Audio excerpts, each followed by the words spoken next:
Okay, yeah.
A very good evening to you and welcome back. It's day 3 finals here at Aberdeen Sports Village at the Scottish National Age Group Championships.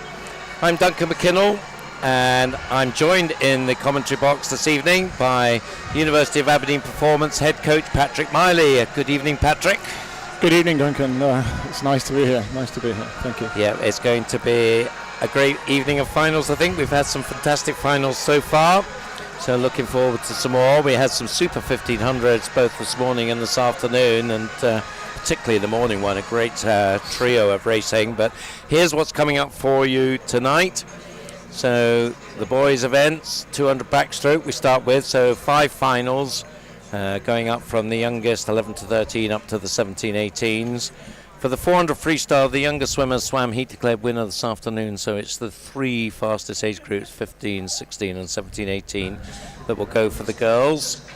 Then on the 50 freestyle boys, the 12, 13, 11, 13s not swimming that event, but so we go from 14 up to 17, 18 for the 50 freestyle, same for the girls. And then it's 100 breaststroke for the boys, 5 finals there, and 5 finals also for the 200 butterfly girls. And then we finish off with a bit of fun with the 4x100 medley mixed relay. So Patrick, that's a busy program there. What do you think about what's coming up? Who are you looking forward to seeing?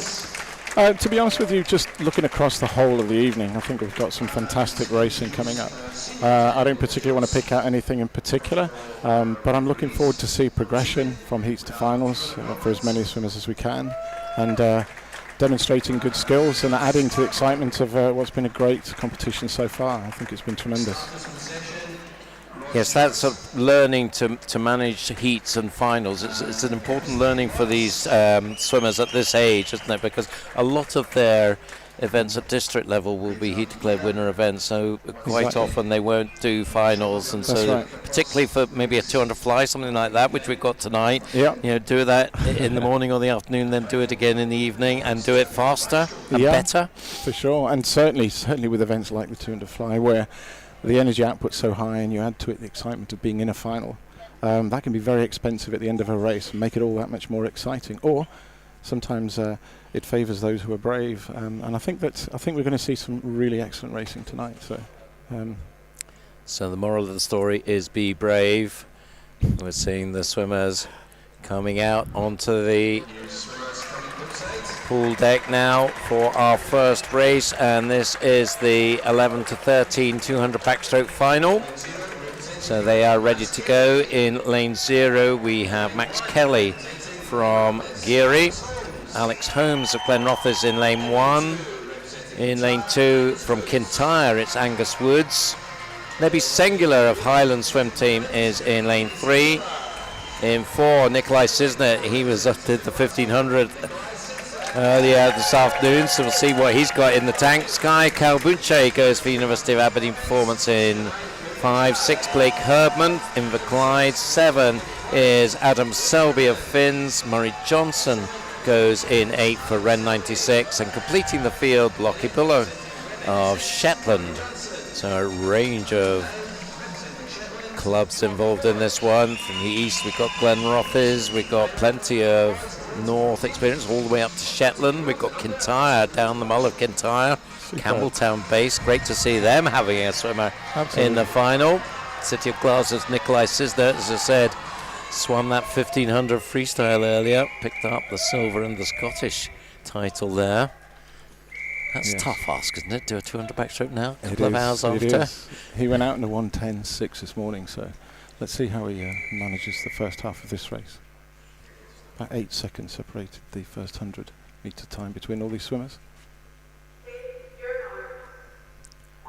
So we're off and running. So, as I said, went down at 1:10. 2:24 was his heat swim. Yeah.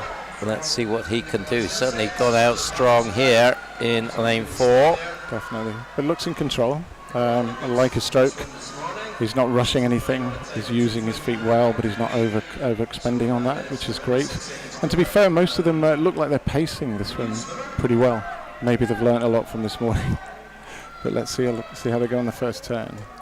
So 32.72 for his 50 is already... 1.2 seconds up on his first 50. So that's tremendous. So Sky Kalbunche. So you'll know, am I pronouncing that correctly? Perfectly. Thank you. That's good to know. He's a great character. And Jen's doing a fantastic job with Sky, so it's lovely to see him moving forward so well this week. So he's comfortably in second at the moment. It's a bit of a contest for third. Lane 6 is Blake Herban from Inverclyde, and Nebby Singular of Highland in lane 3, and also Angus Woods, the Kintyre swimmer, in lane 2. But 2 seconds up on this morning, which is brilliant. So 1:08.87. That's looking good. Yeah, looking very good indeed. Very, very good. Nice. Coming through nicely, Sky, and I think the other boys, there's not that much between. 3 more just behind Sky, and they're all working pretty hard. Yes, so certainly wouldn't have known that he's done a 1500 this afternoon, because he is really taking this on. Super. I think he's extremely efficient with his stroke. In fact, the first 3 swimmers do look very efficient. Got Blake coming up through as well, through to challenge on Sky for third place. So 1:46 with 50 to go. He's got this one absolutely wrapped up. He's held the same pace. He's still just 2 seconds ahead of his 100-meter split from this morning. So I don't know, maybe a 22, something 21 high, 22 would be good for this. But a good race coming in for second and third there between Sky and Blake. And looks like Blake might have the momentum coming in at the end of the race. So this is an exciting finish. Excellent. So, coming in then 2:23.32, so a second inside. Look at this race for second. Who's going to get it on the touch? It is just Blake Herbman. Excellent. It actually looked a lot closer than a 9/10 that's showing on the screen there. In fact, that's adjusted Sky's time. Yes. So, and rightly so, I think, because there was really nothing in it on the touch there. Absolutely. Super race from the boys there. So confirming there, 1, 2, 3, Nikolai Sisner will take the gold. So just 0.1 of a second, in fact, between them. So that was more what we thought we were seeing there, wasn't it? So absolutely. Yeah. So interesting that the touching of the pad, it takes pressure to actually actuate the timing system. So technically, somebody could actually touch the pad first, but it's the amount when you reach. I think it's 2.5 kilos pressure. I'll probably be corrected by somebody, but not me. I don't know. Scott Goby, if it was interesting, would tell me. So here come the 14-year-olds onto the pool side. Excellent. So see what they can do. Swimmer in lane 0 is Daniel Hendry of City of Glasgow. In lane 1, it's Ethan Collins of Bells Hill Sharks. In 2, Connor Aspinall. Another one who's just done the 1500. It goes for East Lothian. 3 is Aaron Drake of Warrender. In 4, Perth City's Finley Bruce. Also from Perth City in lane 5 is Callum Mackenzie. Carnegie's James Kilpatrick in lane 6. Edward Hodgson from Newcastle Swim Team in 7. Cameron Haddo from Hamilton Aquatics in 8. And Conan Swinney from Gateshead and Wickham in lane 9. So there's your lineup. Fastest qualifier Finley Bruce, time of 2:18 this afternoon, and again that was quite a bit faster than anybody else. So absolutely, you would think is the favourite here. Perth having an excellent championship so far.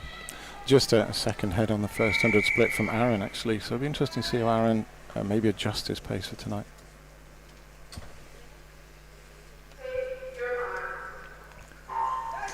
So away they go. Reaction time's up there for you. Super start. And straight away it is Callum Mackenzie. Yeah, very nice.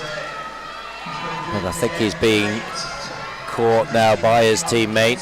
So that didn't take long to happen.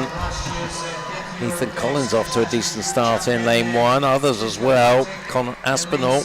Yeah. It's interesting how perhaps sometimes they're reacting to what's going on around them, so it'll be interesting to see how the second half of this race runs. With this side of the pool, seems to be a little bit more intensity in the race, maybe a bit more pace on the far side. But the boys are looking good here. Nice and long strokes, nice and balanced. Connor Aspinall could be the surprise packet because he actually came into this meet as the fastest. Right. So keep an eye on him. He was maybe saving himself for that 1500. Yes. But now let's see whether he can challenge the lead. At the moment, second and a little way back. I'm not sure he is second actually. It's very close for second. 66. Yeah, so again a second, 1.3 seconds up on this morning split. So looking extremely good. Let's see if he can hold another 1.3 and drop it by over 2 seconds.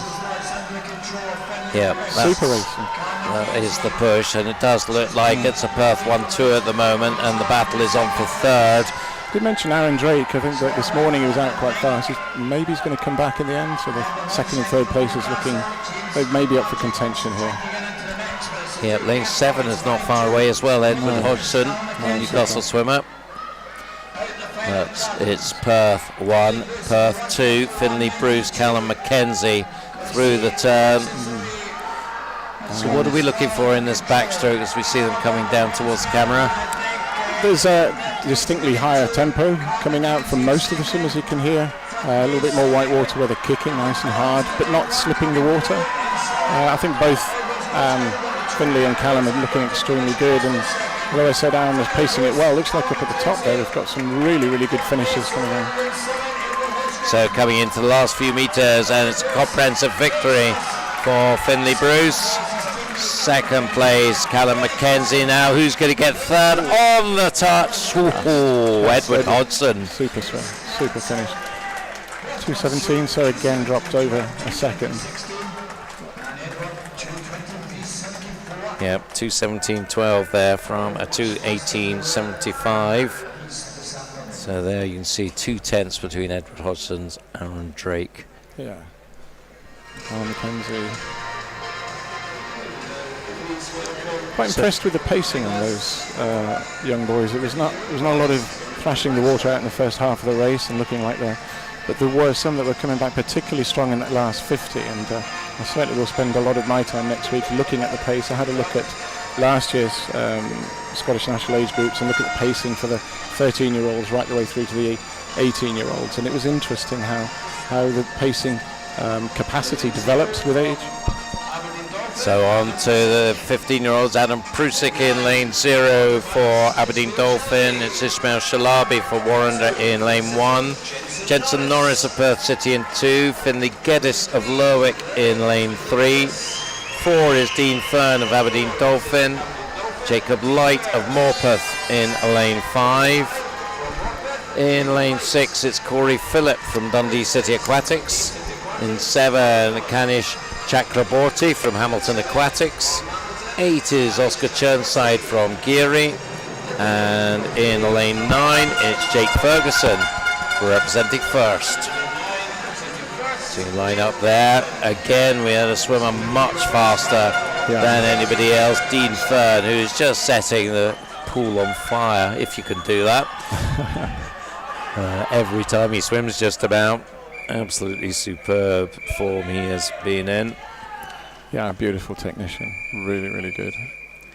So he did a 2:05 at the British Championship, second in the junior final. Yeah. Can he get anywhere close to that tonight? It'd be very impressive if he did. It's a different environment, different atmosphere, and coming off the back of last week, I'd be hugely impressed if he did. So certainly a hot favourite for this one, you would think. Definitely. And look at that, straight off the wall. Nice. Those skills are so important, and it's interesting as all these boys develop, they will get better. The gaps between these will get closer and closer, and that's when swimming gets exciting as they get into the more senior age groups. And it's making sure that these young swimmers hang on and hold on to the development of their whole career and not get too distracted by somebody being far ahead. Having said that, Dean is such a quality athlete.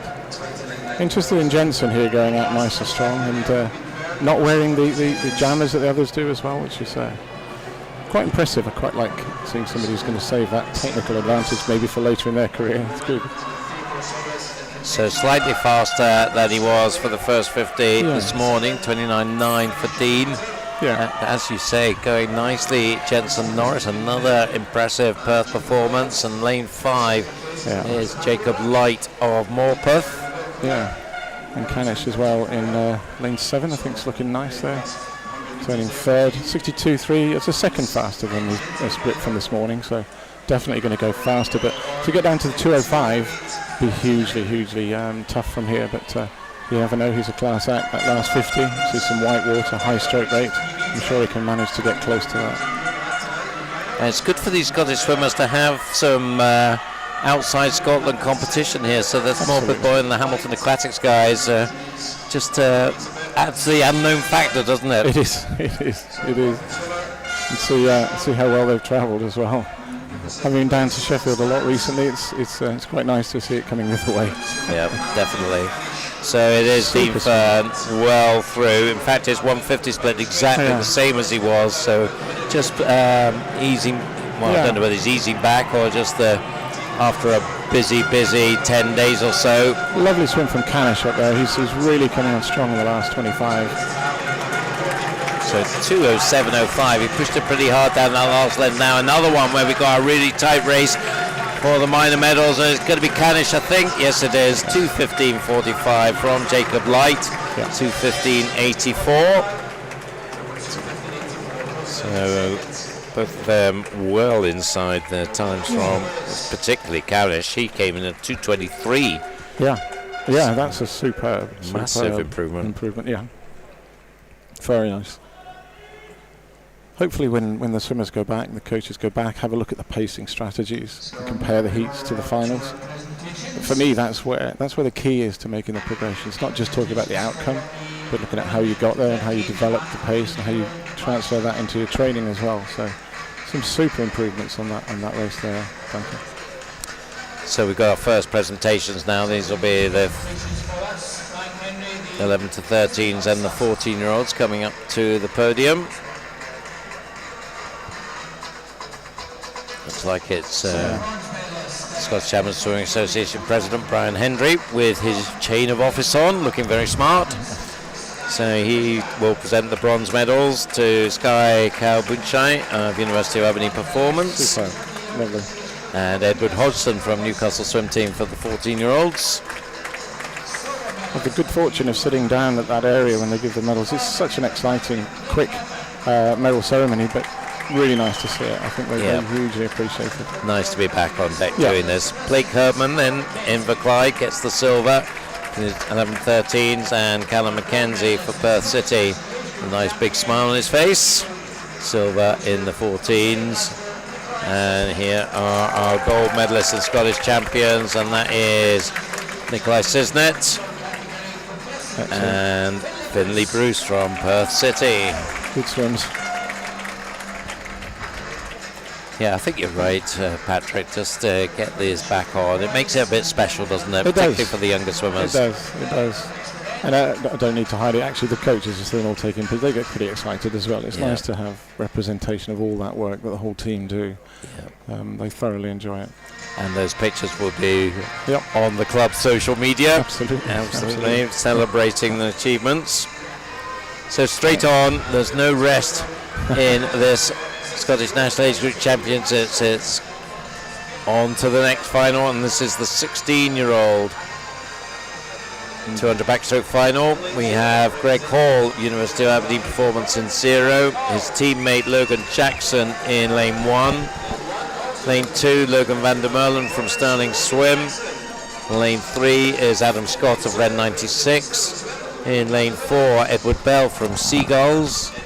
In lane 5, Jack Doherty Simpson of Scotia. In lane 6, Liam Goczynski of Montefiore. In 7, Tom Armitage of Highland Swim Team.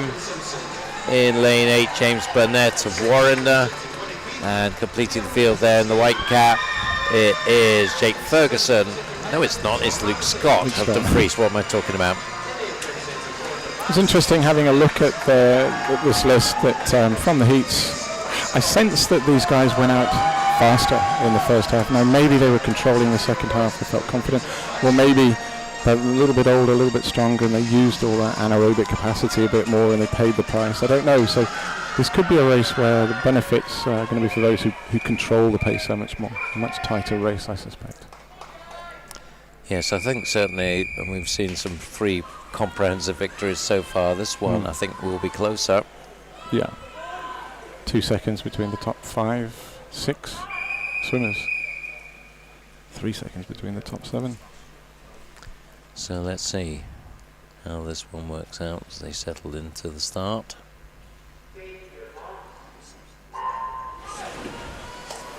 So at the starts there, I mean, there's different poses that they have there. What would you encourage swimmers to do at the starts? Without question, we've been doing a lot of work with Jamie Ferguson, who's with us in Aberdeen, and he's an excellent backstroker, and particularly 200, but his starts haven't been great, so we've been working on it. For me, as long as if you imagine your feet on the wall and your arms are straight or bent onto the handles, once you throw your body back without bending your legs, you need to get your pivot point, your arms over the top of your head in a momentum before you use your feet. So there's a 2-point motion, your arms throwing and then push your legs. They used to say it to me years ago that it was open the book, then drive it forward. So it's pretty simple to say, very hard to do. Yeah. So we thought it was going to be close, and it's certainly looking that way, coming down towards halfway now. Who's going to get the touch? Maybe it's the lane 5 swimmer. No, it's not. It's Edward Bell in lane 4. Interesting. By 200ths. Yeah. It's interesting because Adam Scott was out at the same time this morning, so let's see whether he's got something to come in the second part here. He's certainly got a lot of work to do if they catch the leading 2 now. Edward Bell in the dark cap, and beside him, Jack Doherty-Simpson in Scotia. Yeah. Oops, don't know what's going on there, but we're back to the swimming, and it's about a metre as we come up to the 150 in Edward Bell's favour. Edward, the Seagull swimmer from the South Coast Christchurch. Yeah. Super third 50 there, really nice. And he's now got a bit over half a second lead and is starting to extend that now. So we thought it might be close, but Edward Bell, I think, is trying to prove us wrong. And Logan, coming in. Adam Scott. Well, we've had lane 2 rather. Logan van der Merlen looking good for third. Yes. It's going to be a tight finish for third, isn't it? Three swimmers, 2 at the top. Oh, nice stretch. Oh, yes. Nice stretch. My call on Logan proved to be totally off the mark. Tom Armitage from Highland Swim Team will get onto the podium. Nice. Edward Bell there, 2:11.04. So much faster than he was. Excellent. So Edward. Good swim there from Highland. That's excellent. That's lovely to see. Yep, so Edward came in on a 2:08, so maybe we would like to have been a bit faster than that, but a comprehensive win for him nonetheless. Yeah. So it's tracking what other races they're doing as well tonight and each night, that cumulatively it can be very expensive. And of course the older the swimmer is as well, that cumulative loading can be more expensive, if you like. So on to the next one. We have Finlay Davis of Midlothian in 0, Jacob Wood of Elgin in lane 1. Lane 2 is Kyle Mitchell of Geary. Lane 3, Robert Burgess, City of Glasgow. Lane 4 is Ethan Stewart from South Lanarkshire. Lane 5, another Grant van der Molen, it's Greer for Stirling Swim. In lane 6, Callum Peebles from East Lothian. Lane 7 is Brodie Gordon-Gibson for Warrender. In lane 8, Cameron Doran, City of Glasgow. And in lane 9, Ewan Beatty from Warrender. 2 swimmers on 2:13s, 3 swimmers on 2:14s. Very tight here. Yeah, less than 3 seconds between all 10 swimmers from the heats. Robert Burgess, possibly the form swimmer in this one, going for City of Glasgow in lane 3. Callum negative split this morning as well, so that'll be definitely looking at him moving that on. Fastest qualifier, South Lanarkshire's Ethan Stewart, 2:13.03, so he has lane 4. Can he take it through into a win in the final? So away they go. As we focus now, you can see Robert Burgess looking good in lane 3, and then up at the top of your screen there's some swimmers going pretty well. It's a well-considered start to the race, isn't it? The middle lanes, all expect to be ahead, holding back perhaps a little bit, and let's see them coming through in the second half. But excellent start there. So Robert Burgess by 300ths from Callum Peebles, lanes 3 and 6, setting the early pace. So they were first and second fastest coming into this heat, so perhaps that is what we should have expected, both of them possibly just holding back this morning. For sure, I mean, to get out in a 29 like that, we're expecting 2:08, 2:07 for the 200, so significant move on if that's the case. Let's see how they hold up in the second half. So halfway mark is Callum Peebles has the lead. Faster. Yeah, so we go. 1:01.67, yes, for some 3.5 seconds faster.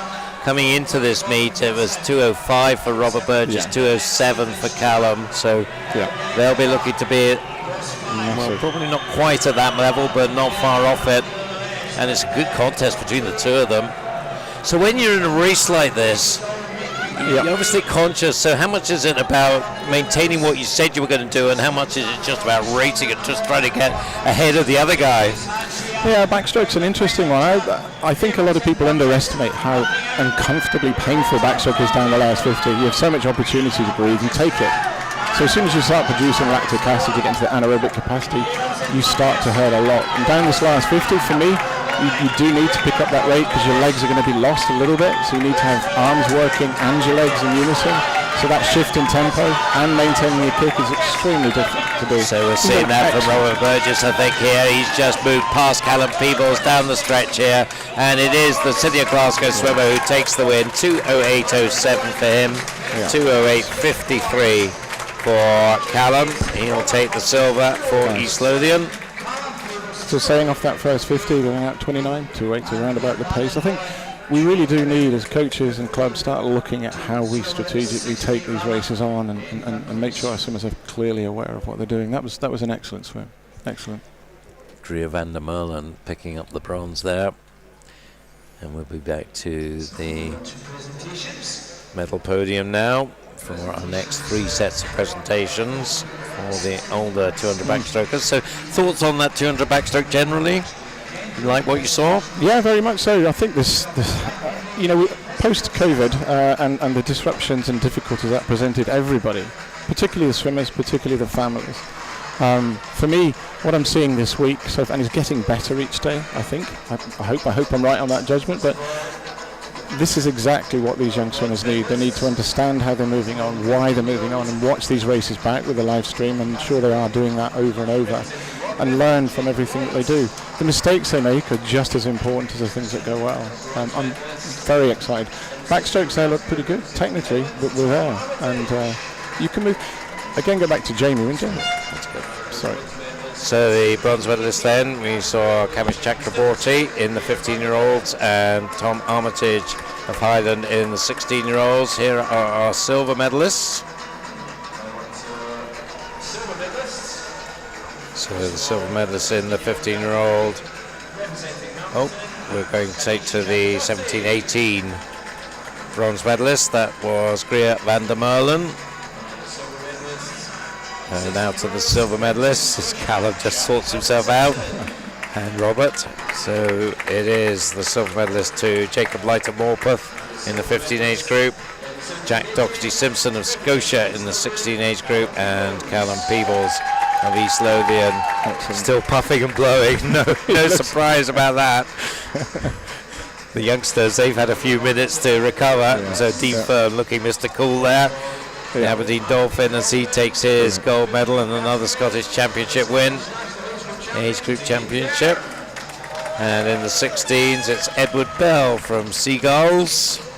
He is a member of the Scottish Performance Squad, a Youth Academy member. And the champion, Robert Burgess, in the 17-18s. Excellent.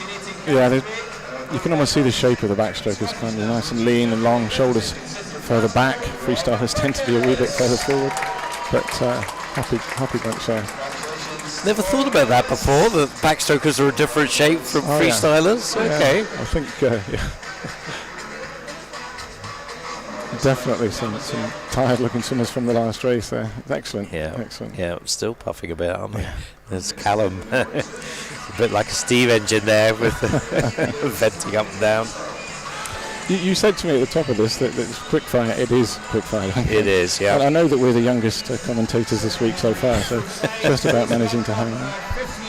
So we are on now to the 400 freestyle quickfire, as you said. Yeah. This is the 15-year-old girls. The lineup here in 0 from Lerwick is Kayla Johnson. In 1 for City of Glasgow, it's Alice Cumming. Ellie Kennedy goes for City of Glasgow in lane 2. Then we've got 2 Warrender swimmers, Alice Perry in lane 3, and Phoebe Arbuckle in lane 4. Coco Croxford goes for Sterling Swim in lane 5. Lane 6, Madeline Patterson from City of Glasgow. In lane 7, Krista Mackay from Perth City. In 8, Molly Weir of West Lothian. And in lane 9, City of Glasgow's Freya Beaton. So we're talking about heats and finals, and that they don't do all of them, and particularly, I guess, in the 400.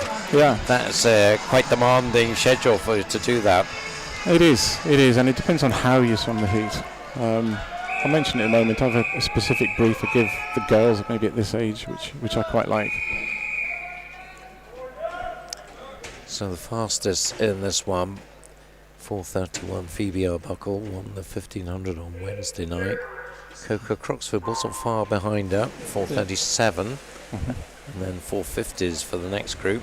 Yeah, and they were out 2:13 for Phoebe in the first half of the race, and 2:16.1 for Coco for the first half of the race. But then we dropped to a 2:23, 2:24 for the next. I was saying about the pace strategy for a 400. Because there's a temptation to go too fast, for me watching the race, I'm looking at how much kick is being involved in the event. And nowadays a lot of swimmers do kick all the way through 400s, 800s and even 1500s. But it can be an expensive commodity to use early on. And I like to say, swim the first 100 so that you know the next 100 can be 1 second faster.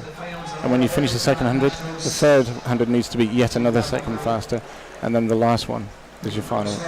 But very commonly you see that third 100 a drop off, don't you? So it's how to prevent that from happening, I guess. Yes, and it's having the confidence to swim your own race. That's 400 is short enough that it really is a close race. But once you get to 8 and 15, that's when confidence and experience really does pay dividends. But solid start here out in a 65.0, Phoebe. It's actually about just 2/10 quicker than this morning, so holding an experienced swimmer here, holding a pace that she's familiar with. I'd expect her to squeeze the next 3 100s rather than go out harder. So a nice start there from Phoebe.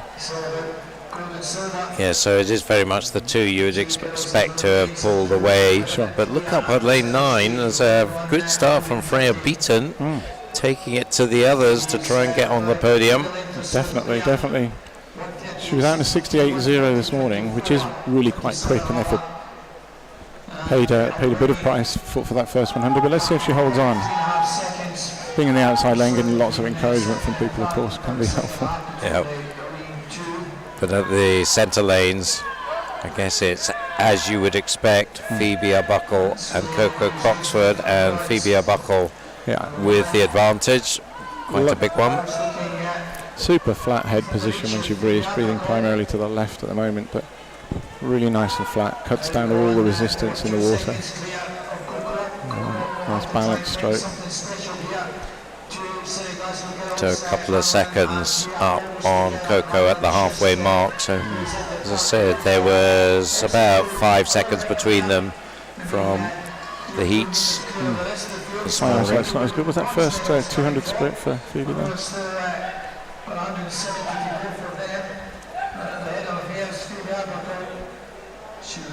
So down to the 250, 247.69, and see that pacing 34.7 against 35.1 for Coco. Yeah.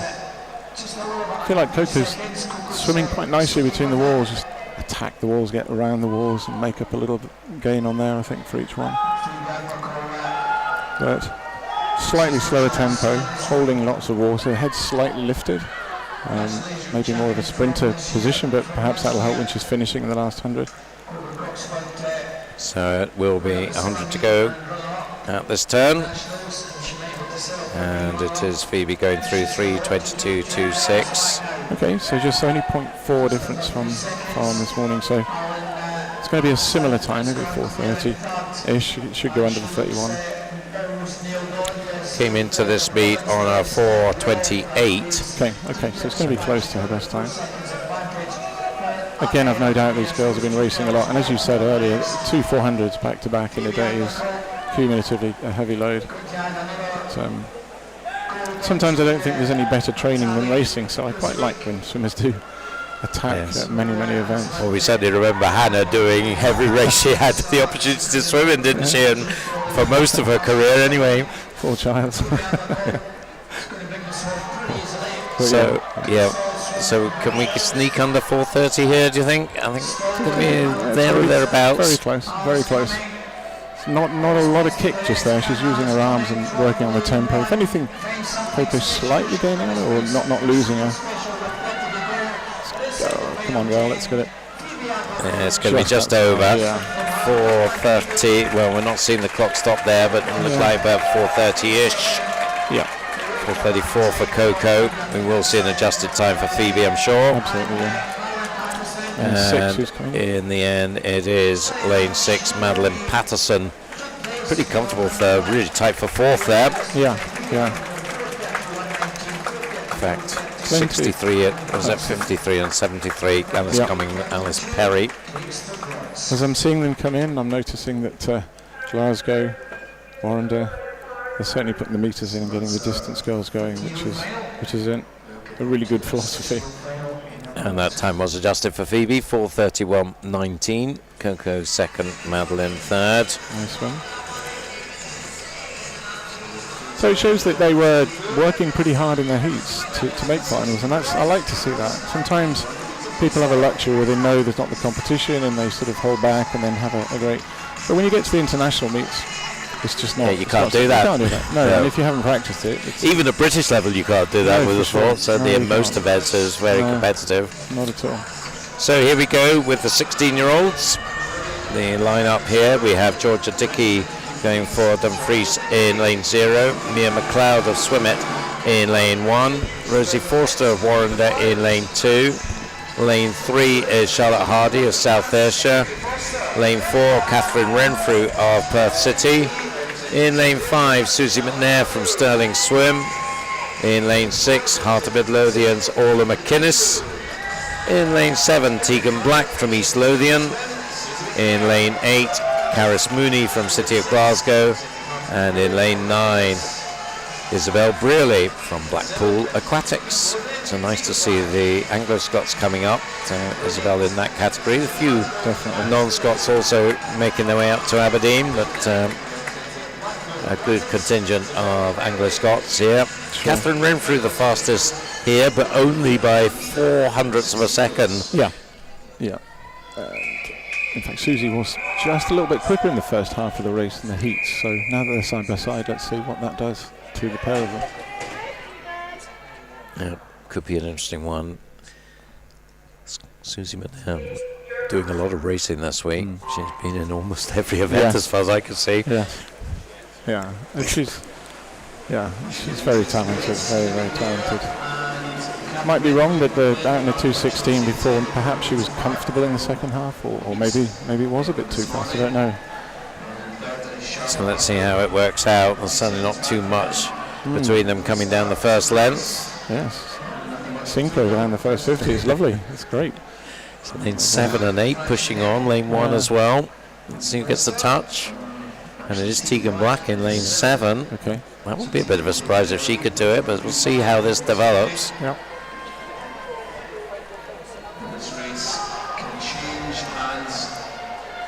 Tegan does have a fairly good pedigree. She was 4th in this event last year. Really? So we'll see how she goes. But starting now to make a bit of a move in lane 4 is Catherine Renfrew. Yeah. And probably you could lose it in the first 50, but probably not win it in the first 50. That's true. That's true. That's true. Yeah, there's some room for errors, if you like, but not a lot in any of these races. And I think at the moment they've all been pretty conservative or considered in their race. So let's hope the second half, I think they're going to build and build. It should be a great race if these 4 or 5 swimmers hold a similar pace for the next 150. So it was 105.76 at the 100. Yeah. And now it's pretty much even Steven between Catherine and Tegan. I think maybe Catherine is now going to turn first. Okay. By just shy of 2/10. This 2:16 was the fastest halfway split from Susie this morning in the heat. So, and she looks like she's in a good position there. Doesn't look like she's too uncomfortable. But yeah, I would say she's in quite a nice position, and you're now moving into second place, and just, I suppose, on the toes of Catherine Renfrew. She won't want to lose any more ground on her. Be interesting to see the pacing in this 50 between the two of them. Definitely. So it's a 34.8 and a 35.0, so not much difference. So it's just about 3 seconds faster this morning for Catherine, so that's going to be an interesting next half. easier for Susie, so perhaps Susie's got a different plan for this final. Does look like she is now starting to make ground, so perhaps a race strategy of back-ending it. It's interesting because even just moving slightly to her right there to get a little bit of draft off the swimmer can be an intelligent approach to your sport. I was going to say that if you're able to get close to their hips or forward of their hips, you can get a draft. If you go further back, it becomes a bit of turbulence. So I think I'd be moving to the left side of the lane if I was Susie. So the fact that she's moved away a bit now, is that deliberate or is it just sort of drift? Difficult. Possibly the way she possibly swims anti-clockwise at home in the programme. That's always the danger, isn't it? But Catherine's pretty smart. She's right down the middle, so that's a wise move. So 100 to go, and there's less than half a second in it. Yes, this is looking like a closer race than I thought it's going to be. This could be very good time. The last 100. Tegan Black hanging on to third, and she's got a race on her hands. But at the front, they are side by side now. Yeah, Orla and Karas, isn't it? They're definitely fighting for that place. Yeah. So look at this. She's definitely moving faster. Susie's going to ease ahead here. It's going to be on the last 50, isn't it? So 1800s in it, but you can see there 33.9 Susie's last 50 against 34.5 for Catherine. So Catherine will need to find an extra gear here, but maybe she is. I think she has. Both kicking really strongly, particularly Catherine actually, but Susie's technique and flat stroke seems to be very efficient still, picking up a rate slightly. Third phase is looking like an even tighter fight there in 6 and 7. That's brilliant stuff, but here we go at the front. Look at this. I think it is going to be the Perth swimmer, Catherine Renfrew. Is it? Just. But that was a great finish for Susie because she really stretched her arm out there. I thought maybe she was going to sneak it, but not quite. 4:31.75, Susie went there, and it was Orla McInnes just touching out Tegan Black. So Tegan was 4th last year, she's 4th again this year, just missing out. A brave swim from her. Super race. 4:38, so some great swims all around the pool there. Catherine looks a bit puggled there. Red cheeks. Just 900ths, that's it, 900ths. Yeah, brilliant race, excellent stuff. So Catherine Renfrew, Susie Manette, Orla McInnes. 1, 2, 3 there. See them on the podium in a little while, but we've got one more 400 for you. One to go. 17, 18-year-olds will be out very soon, but we're still waiting for confirmation. There we got it. All right. Yeah, I was wondering what, there was a bit of a delay there, but it is as we called it, I think, certainly in the top 4. So the next one is the 17-18. See, they come out of the final call room with the serious race faces on.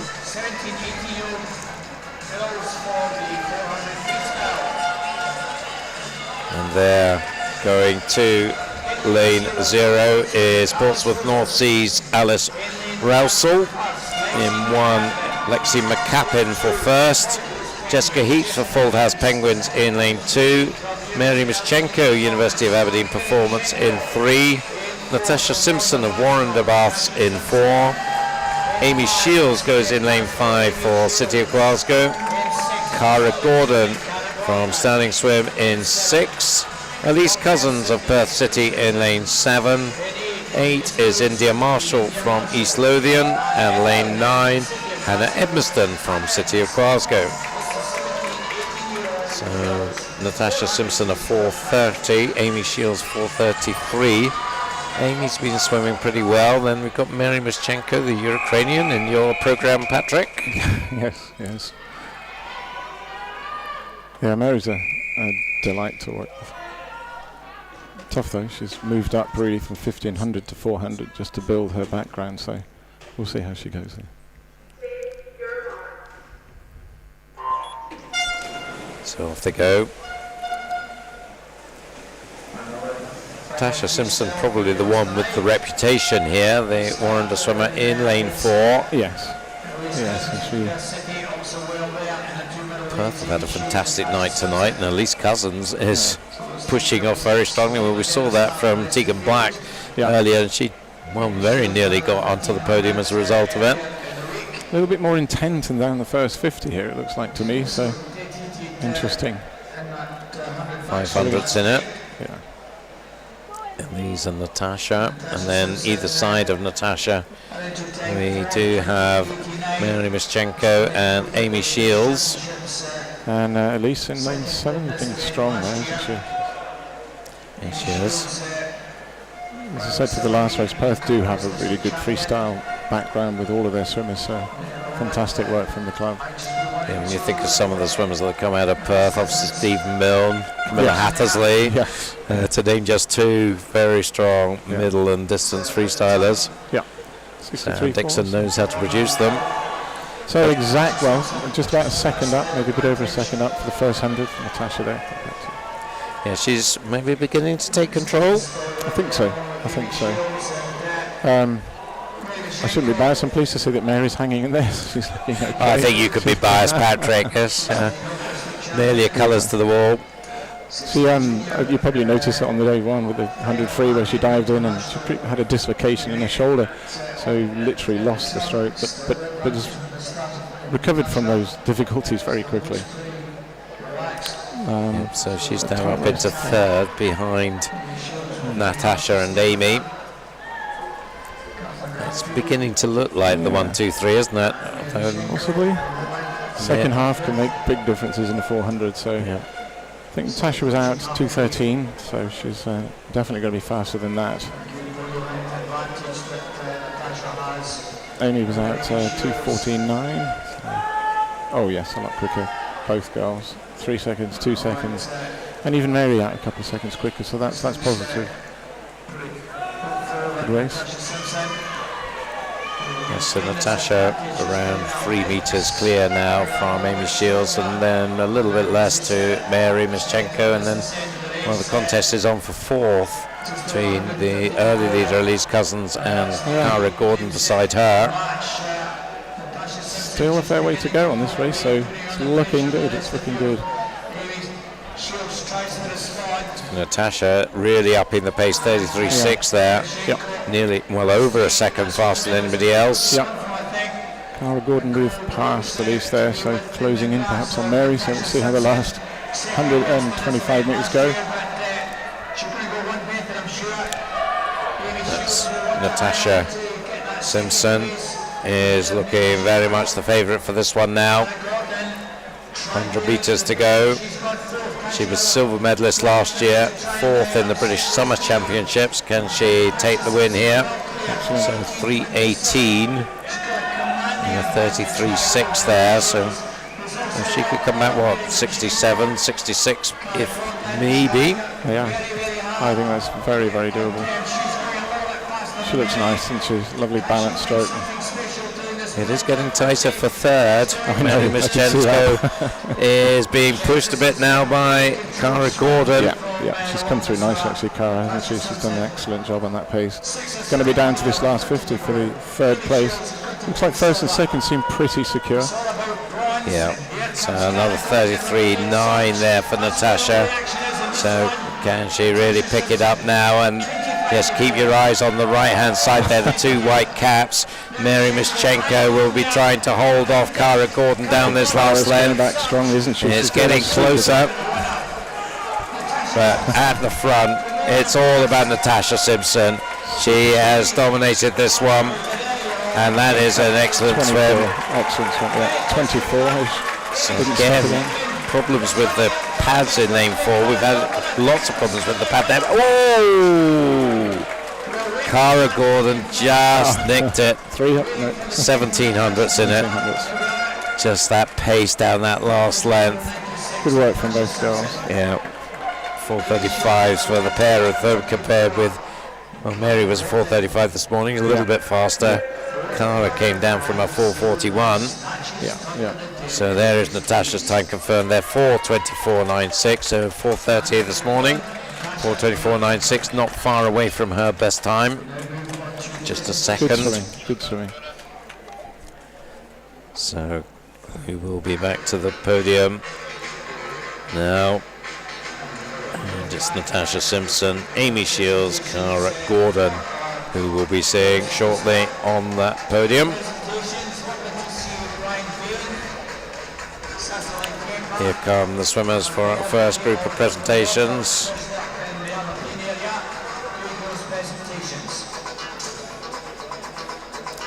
So making the presentations. I've forgotten his name, that's terrible. The bronze medalist though, Madeline Patterson in the 15-year-old age group from City Glasgow, and Ola McInnes from Heart of Midlothian. The silver medalist Coco Croxford Sterling swimming in lane 2. And her teammate Susie McNair in the 16-year-old age group. And there are gold medalists and champions, 15-year-old Phoebe Arbuckle of Warrender. And in the 16-year-old age group, Perth City's Catherine Renfrew.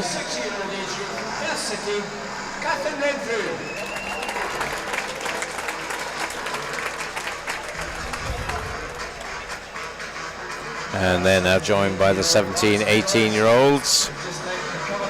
Just about getting there. So after that really nip and tuck race, Cara Gordon, Sterling Swim gets the bronze. Super job on that last 100, 150 metres there, really good. The silver going to Amy Shields.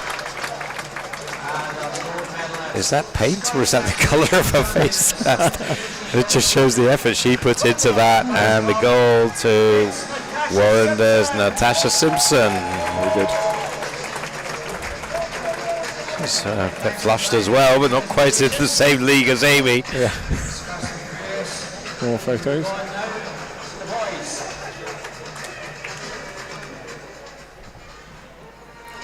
It's nice, again we're repeating ourselves, but seeing the medal ceremony down at the British, it was also nice you were there doing, and it was brilliant to hear you down there. But so interspersed, not as frequent. I love the package that we have here. I hope people watching are enjoying the fact that we're definitely back in it for swimming in Scotland. So the swimmers all lined up for our first 50 freestyle. This is the 14-year-old boys. We had Owen Bicken going for South Aberdeenshire in 0. Connor Aspinall back in the pool quickly in lane 1 for East Lothian. 2 is Ataras Erinkov of Broch. 3 Zane Salah from Hamilton Aquatics. 4 Lachlan Small of Sterling Swim. Callum Stewart goes in lane 5 for Highland. James Kilpatrick of Carnegie in lane 6. 7 is Matthew Piatek from University of Aberdeen Performance. Lewis Lothian of East Lothian in 8. And in lane 9, Alfie Price from Orkney. Another good spread of swimmers from all over Scotland. That's great. Yeah, good to see. There was 100th between our first two here. Lachlan and Callum, 25.61, 25.62. Could be all about the start. Plenty of others could get in or out it as well.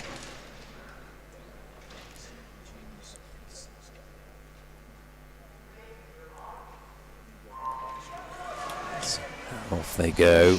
Lane 3. Good start in lane 3 from Zane Salah. Yeah, very strong, very strong. Now, Lachlan's coming through as well. look at lane 4 now. Lachlan Small making his move. Can he catch Zane? Zane's long. Oh, this is tight. This is tight. It's super strong. Very tight indeed. And I think it is going to be Lachlan. It is. Yes. Tie for second. Am I right about that? Yes, I am. 25.53 for Zane and Callum. We've had a dead heat on the podium every night so far. And we're keeping that run going here with Zane and Callum. Nice.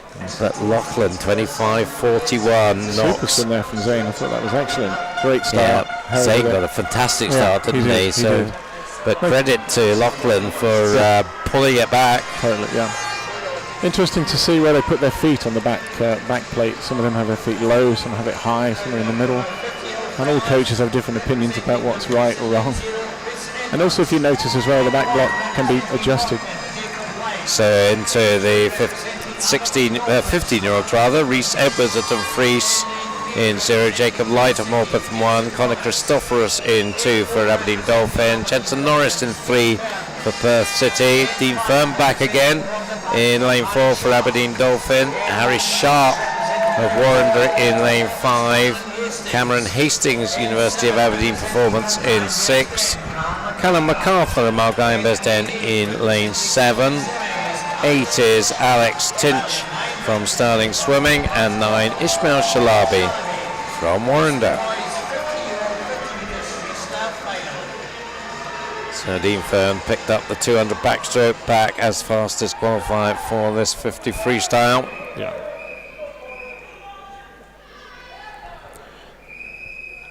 .24.30 this morning.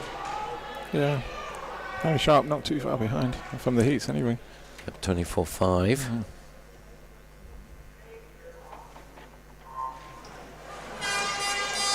Oh, it's all about the start. Look at that, that's fantastic. That was an amazing start, wasn't it? So Harry Sharp has it all to do now. Well, we saw the comeback in the last one. Yeah. Don't think we're going to see it this time, though. It's Jensen Norris and Harry Sharp battling for silver. Smart swimming there on the getting a bit of a draft off lane 4. Well done. Jensen in third. That was a super swim as he closed in on the lane beside him to give him a bit of a drag. So it was all about the start, though, wasn't it? Really, the swimming speed wasn't too different. 24.24, 24.30.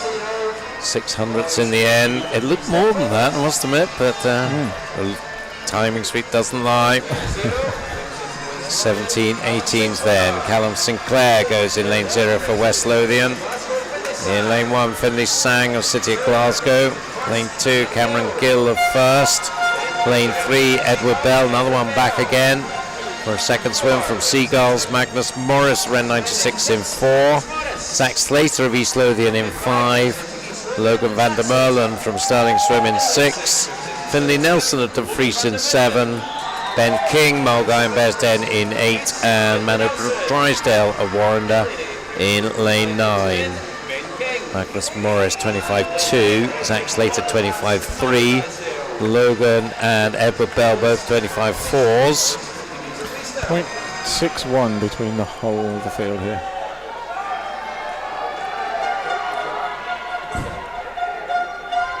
So these sort of stretches and wheeling your arms and all the rest of it and patting your stomach, is that just about psyching yourself up, or is there some actual physical benefit to it?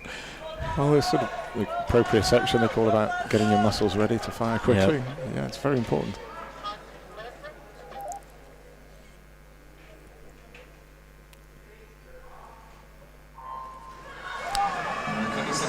So there we go. And good starts in lane 3 and 4 there. So Edward and Magnus. Yep, so those two, certainly first very tight across strike it. Top 6-7 lanes there. There's nothing between them. Nothing. If anything, possibly Zach and then yeah, it looks like he's just got the edge. Oh, yes. Yep. Well called, Patrick. Your eye is in. 24.77. Zach Slater 6/10 faster than he was earlier. Nice head down at the end of the race. That was a good aggressive race from all those boys. That was well, gladden the heart of Mr. Jamie Ward. Edward Bell second. 24.98. And straight on to the 17-18 final.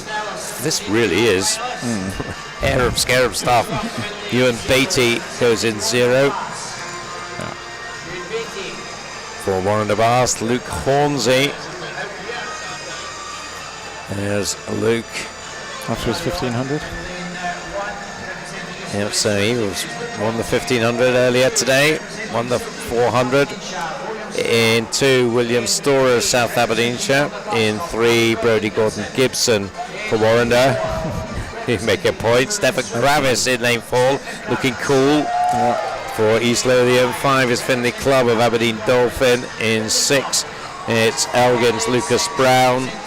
In 7, Kieran Lennox of University of Aberdeen Performance put in a super 50 fly the other day.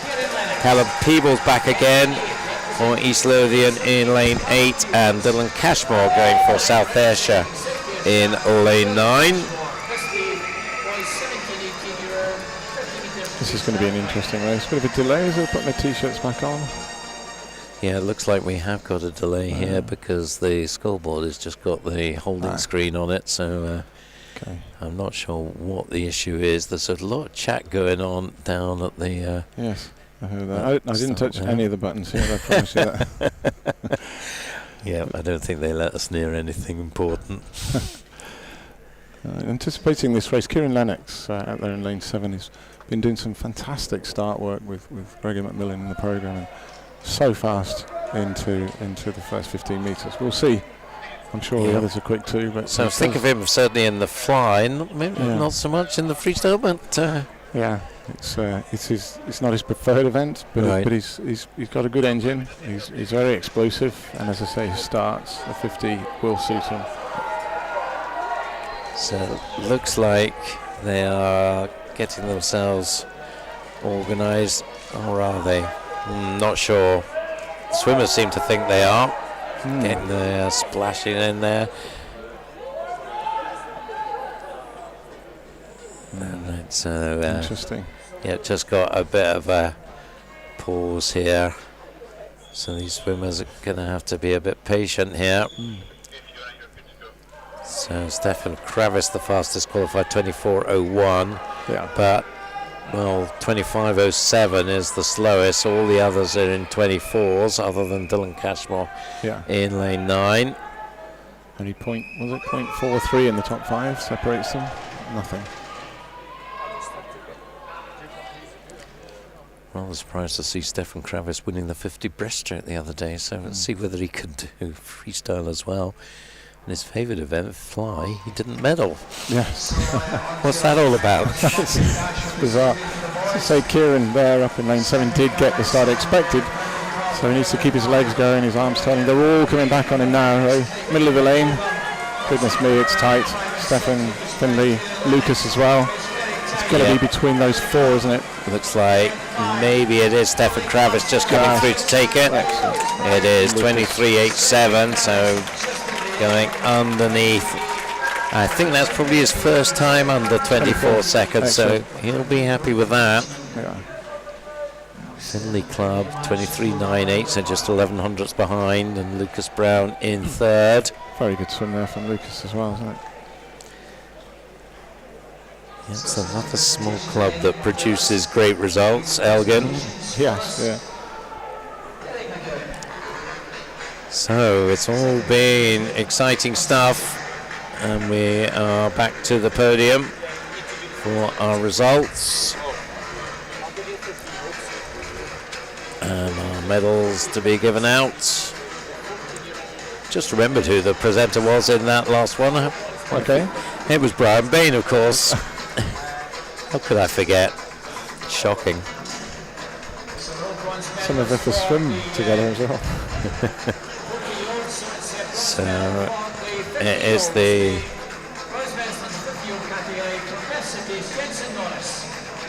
good swim from Jensen Norris there picking up the bronze for the 15-year-olds. Yeah, a lot of racing for some of these boys, a lot. Edward Bell for Seagulls. Interesting, wearing sterling top there.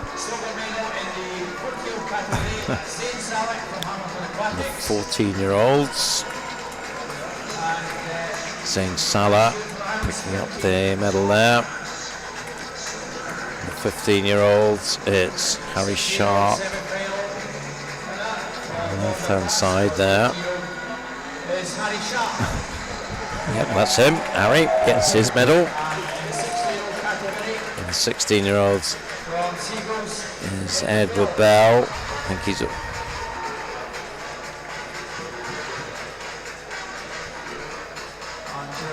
some pretty cool characters up there. It's really good. Great to see. So the gold medal in the 14 age group. Brilliant. Lachlan Small, because we had joint silver medalists in that 14 age group, St. Salah and Callum Stewart. Yeah. The gold medalist in the 15 age group, Aberdeen Dolphins, Dean Fern is second of the night. In the 16 age group, Zach Slater, East Lothian swim team. So they're having a good night. Yeah, definitely. 17, 18-year-olds will be joining them. It's Derek McGowan, Scottish Amateur Swimming Association Vice President, who is making these presentations, also coach at South Lanarkshire. So bronze goes to Lucas Brown of Elgin. The silver to Finley Club from Aberdeen Dolphin. And the gold medalist from East Lothian, Stefan Travis, showing a bit of brotherly love to his younger team member.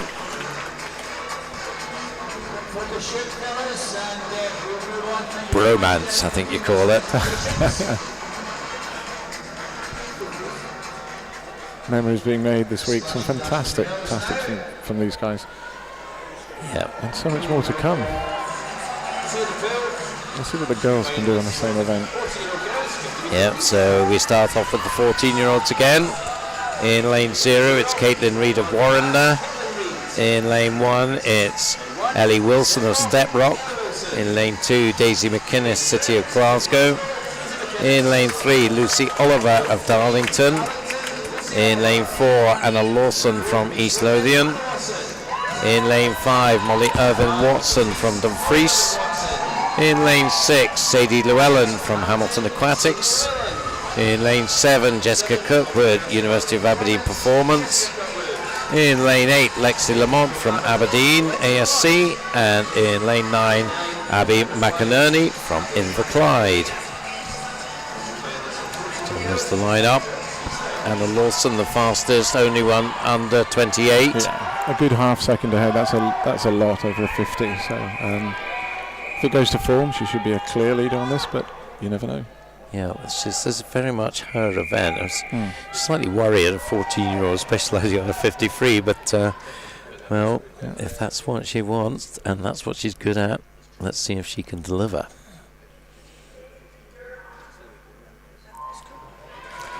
So away we go. Straight out of it. Yeah. So Anna Lawson is moving away. Yeah. Nobody else can go with her. It's going to be tight for second. Lucy Oliver, Molly Irvin Watson in lanes 3 and 5. And actually Lucy Oliver is pushing and giving Anna Lawson a run for her money. Definitely. Not Also lane 5 actually, Molly Irvin Watson in the end coming through. Very similar times to these, very similar. Yeah, Anna Lawson improves by a 10th. 27.74. Molly Irvin Watson also improves to just over a 10th. Lucy Oliver 28.83. I thought she'd have been closer than that, but she takes the bronze. Good. Nice to see Jessica move up there on that as well. That's nice. So on to the 16-year-olds. We have Amelia Leslie in lane 0, representing Trafford Metro. Rosie Heaps in lane 1 for Fauldhouse Penguins. Natalie Moody in lane 2 for West Lothian. Seren Talentire of Morpeth in lane 3. Lane 4, Eve Wood of Orkney, looking very serious. Lane 5, Layla Weatherspoon, Heart of Midlothian. In lane 6, Isla Gill Murray of Dundee City Aquatics. 7 is Kiana Kurtzer from Warrender. In 8, Millie Colvin of Dumfries. And lane 9, Kirsty Brechin from Aberdeen Dolphin. So looking away from the camera there, don't know whether that's deliberate, it's just where they're at. Eve Wood of Orkney is the fastest qualified by 800ths. Great to see. So yes, this could be a lot tighter, I think. Seren Talentire is a talent from just south of the border. So let's see what she can do in lane 3. Good start there from Layla, isn't it? Lane 5. Eva. Yes, you're right, those 3 definitely heading this race pretty tight. Pretty tight. Yep. Eve maybe just squeezing it, but Layla's definitely on her, and if she can keep up that tempo, looks like Eve just moving ahead later. Yeah, looking like Eve Wood though. So this gold medal is going to Orkney. Oh, yes. 27-20. She takes it by 1,500 from Layla Wetherspoon. And Natalie Moody in third there. That's a surprise. She came through like a train in that last 15. Yeah, fantastic stuff. Yeah. Just a touch out. Sarah Talentar into fourth. So Eve Wood, Layla Wetherspoon, Natalie Moody, the 1, 2, 3 in that one. Good race. That was a good race.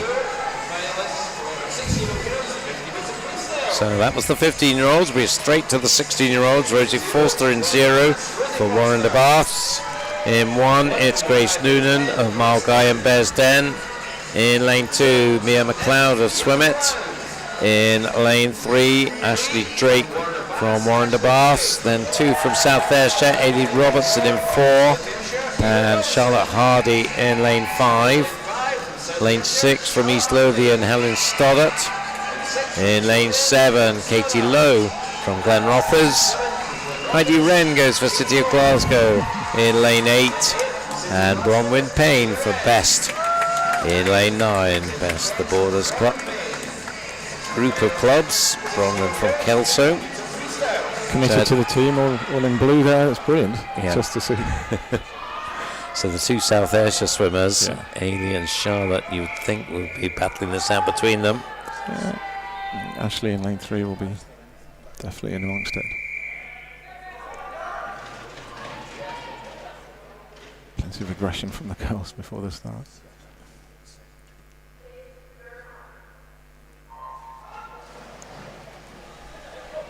Again, a lovely start there in lane 4. Layla's just taken a lot out of them. They come back on her. Yeah, it's hard for them to come back after a start like that, isn't it? Amy Robertson got a metre, maybe a metre and a half, but Ashley looks good down in lane 3. She's really pushing on, picking up her rate. She may just grab a second space here. Second slot. I think she will. Yeah, you called that, Patrick. That Ashley would be there or thereabouts, and she was, but it was Ailey Robertson in 26.86. So that's about, quarter of a second faster than she was earlier on. So good stuff there. Yeah, you picked up on the point earlier about the 50s and having speed. It's whether they can carry it through to the 100 and 200. Yep. So catch-22 situations. You need speed in order to do those.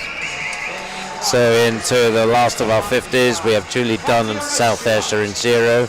Western Bucks, Katrina Stewart in 1. Natalie Marshall, West Lothian in 2. Mary Mischenko back again in lane 3 for University of Aberdeen Performance. Drew Mackenzie of City of Glasgow in lane 4 with the Blue Arms. Lane 5, Ariana Stokes of Morpeth. In lane 6, Melissa May Waring, West Lothian. Lane 7, Melissa Turnbull of Stirling Swim. Lane 8, Elise Cousins back again as well for Perth City. And lane 9, Anna Green for Warrender. So there's your lineup. Drew Mackenzie, the fastest qualifier, 26.8. Next fastest for 27.3 is Ariana Stokes, Mary Mischenko, 27.4 for Natalie Marshall.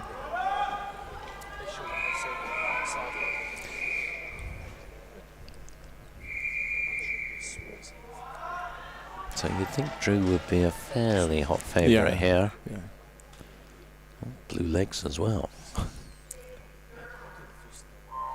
That start, it's such a... It's a classic freestyle sprint style there, isn't it? That's all across the pool, isn't it? Right.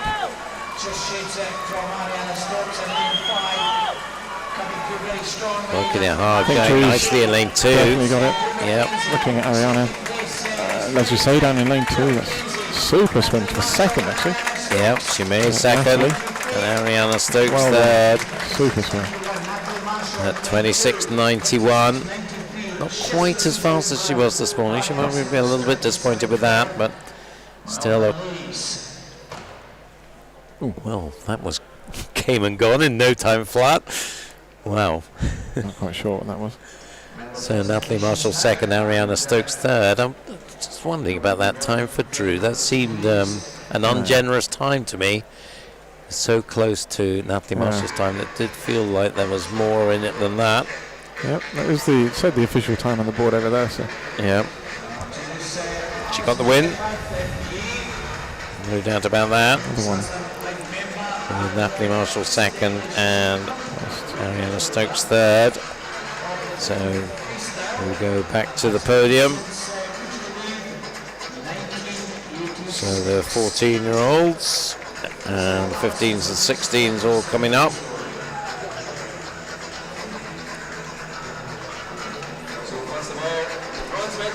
So the bronze medalist in the 14-year-olds, it's Lucy Oliver of Darlington.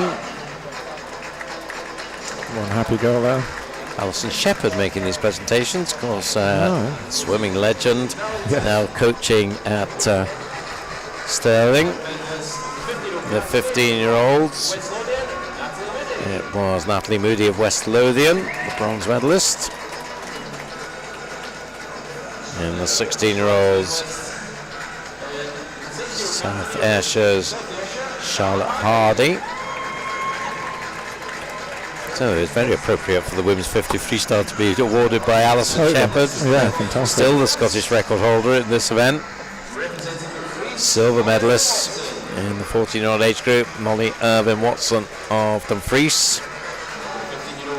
15-year-olds, Layla Weatherspoon of Heart of Midlothian. Yes, many. The 16-year-olds, Ashley Drake of Warrender. She's getting a big roar. Very big.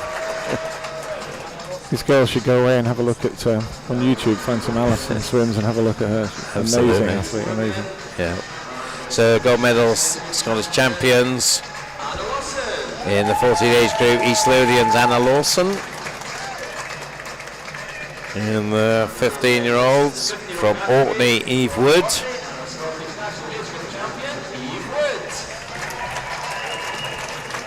Great. For an athlete from Orkney swimming so well. And the 16-year-olds from South Ayrshire, Ailey Robertson.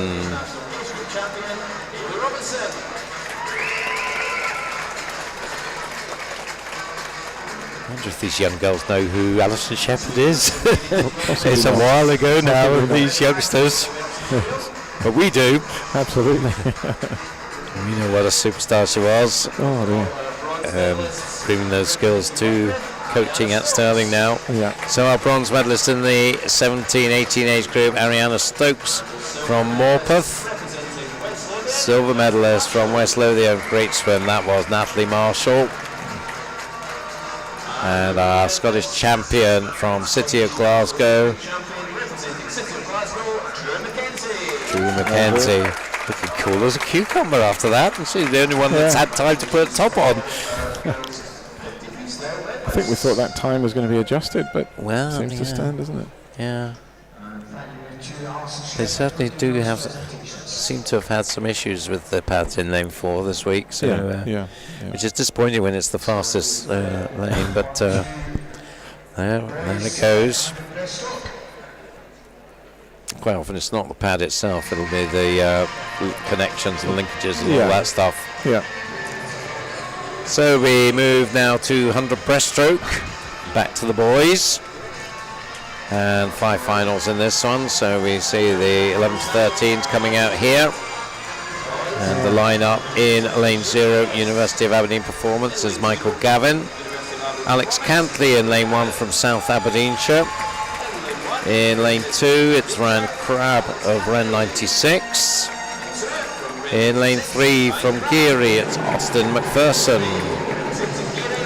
In lane 4, Warren de Bath swimmer Rory Vick. In lane 5, Aaron Machin of City of Glasgow. In lane 6 from Stranraer, Stepan Snastjuks. In lane 7 from Perth City, Tierla Adam. In lane 8 from Kintyre, Angus Woods. And in lane 9, Lewis Bray, representing Inverclyde. Fascinating how physical development varies such a lot at that age for boys. Great to see contrast in size and height. for such a technical stroke, breaststroke. Yes, so I guess at this age, technique trumps size. 100%. I think it technique first barrier to everything is technique. So at every age, I guess. Yeah, for sure. But I remember years ago did some analysis and found that 1 inch growth for young swimmers normally ended up with around about 2 inches increase in distance per stroke. So somebody had 6 inches to grow, time them at 75 meters, and that would be normally their time when they're at full growth. Wow. So it was interesting. But maybe breaststroke's the exception here, because there's a big contrast in size here, but not a lot of contrast in speed. So Rory Vick taking it out very strongly here in lane 4, the Warrender swimmer. He's out on 37.1 this morning, so has he gone here? We're not seeing any times come up, but I think we may we have some problems with 36.1. Oh right, so seeing on the scoreboard in the venue. It's going to be tight for the bronze here between lane 6 and lane 3, Austin and Stephan.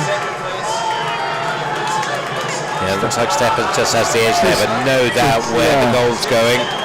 Look at that rate from the top there. So in they come for the final 5. Rory Vick will bring this one home. It's getting tighter for second, but it will be Machen and Stephan Nastjuks takes the bronze down to the southwest corner of Scotland. Look at that, 41.03 from Stephan's on his second 50. He was the fastest down the second half of the pool. But there's Rory, happy with his win. 1:16.36 is nicely faster than he was. 3 seconds faster than he was in the heats. Super technique on that second half of the race there.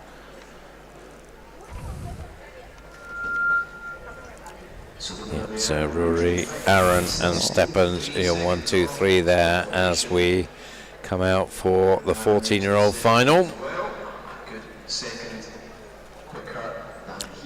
So there is Cammy McMillan going for Renfrew Baths in lane 0. Lane 1, Joe Crawford of Scotia. In lane 2, Fraser van der Merlen at Stirling Swim. Next to him, Dylan Mitchell of Warrender Baths in lane 3. Fraser Dow goes for Perth City in lane 4. In 5, Lachlan Small of Stirling Swim. In 6, it's Finlay Bennett of South Lanarkshire. In lane 7, Carl Connolly of City of Glasgow. Portobello's Harris Woodward is in lane 8. And Rory Keegan-Ward goes for City of Glasgow in lane 9. Fraser Dow, lane 4, 1:11.67. It was about nearly a second faster than anybody else. Yeah, just a second separating the top 3 here, so Fraser, Lachlan and Dylan.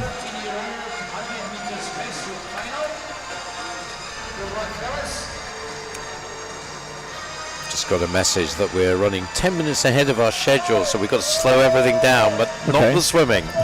Not the swimming. Okay, boys? Are we responsible for that? No, I don't think we are. I think we just follow the flow. 33.8 for the first 50 for Fraser this morning, which is 0.8 faster than the others. So the second 50, not much between them at all. So will he want to push it on harder in the second 50 then? You think 33.8, so it must have been a 38 odd for his second 50. You'd want probably a drop bit of tighter than 4.5 seconds, something like that would be good. It's a tight one. Good start in lane 3 there. Dylan Mitchell, younger brother of Conor Mitchell, who we saw winning gold. Right. Was that in the 50 or the 200? I can't remember. I think it might have been the 200. So he's off to a great start in lane 3. Lane 5, Lachlan Small, who's already done well today. And then not the way I would have expected the first 50, so it's going to be an interesting. 33.1, 33.5, 33.7. So moved on. So Fraser Dow now has some work to do. A lot of work. It's come up alongside Lachlan Small now. Dylan's holding those, and he's looking pretty strong. Yep. This is getting mighty close. Yeah, he's not panicking. He's still holding the length of his stroke, but the others are just starting to come back. Goodness me. Have we had a three-way tie yet? No, it's going to be close. It is going to be close. Long arms. Who's got this? Fraser. No, it is a tie. 110.76. It's not a three-way tie, I'm afraid, Patrick. But a two-way tie, we'll have to settle for that. Yeah, 110.76. Dylan and Fraser. Brilliant. So Dylan really took that out, didn't he? He attacked that down the first length. And of course Fraser did it the other way around. He was out quicker this morning. Very well paced for both boys in two totally different ways. Yeah. So both faster than they were this morning. Dylan by 2 seconds, Fraser by 1. Nice. So back to presentations.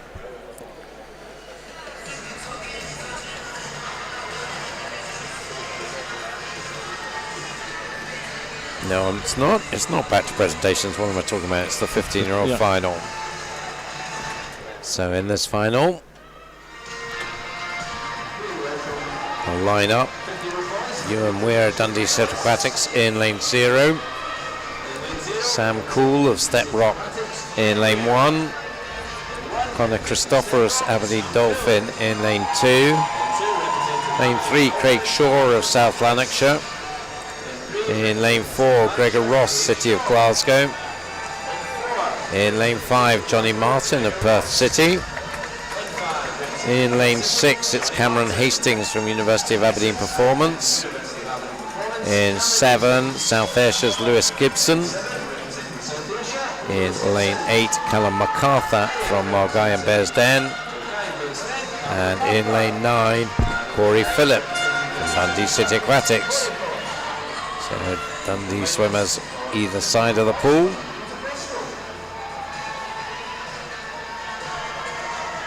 Fastest qualifier for this one, Gregor Ross. Yeah, he's kind of similar to the last race. He was out in 33.6, and Craig Shaw was out slightly quicker, 33.5 in the heats.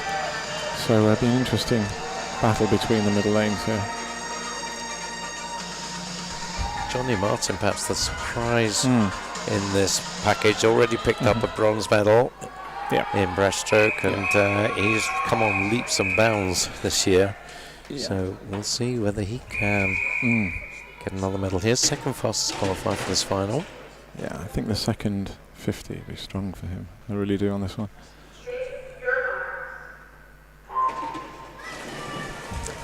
So there they go.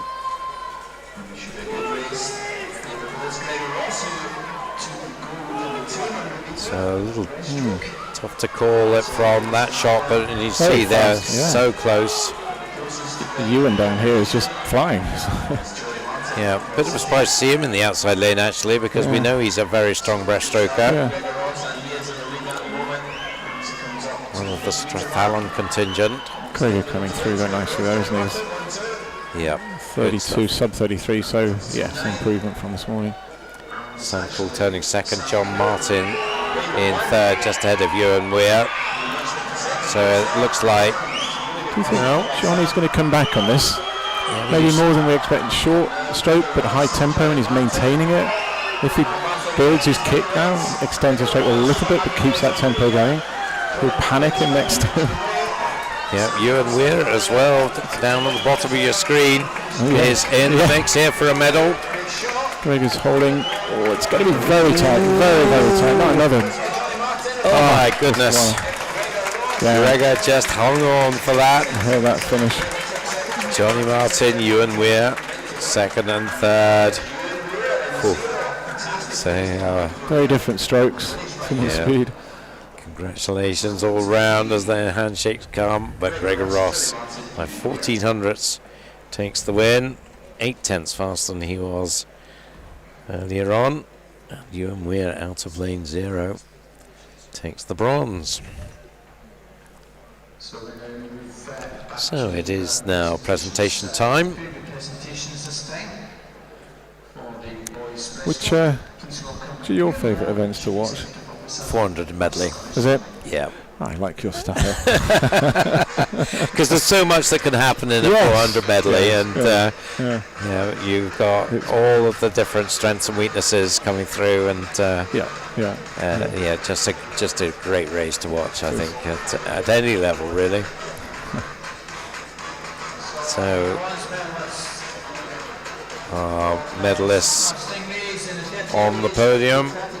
In the 11 to 13 age group, bronze medalist Stefan Stasiuk. He's happy about life. Good. That's more of that. Ewan Lowe, Chief Executive of Scottish Swimming, making the presentations for us.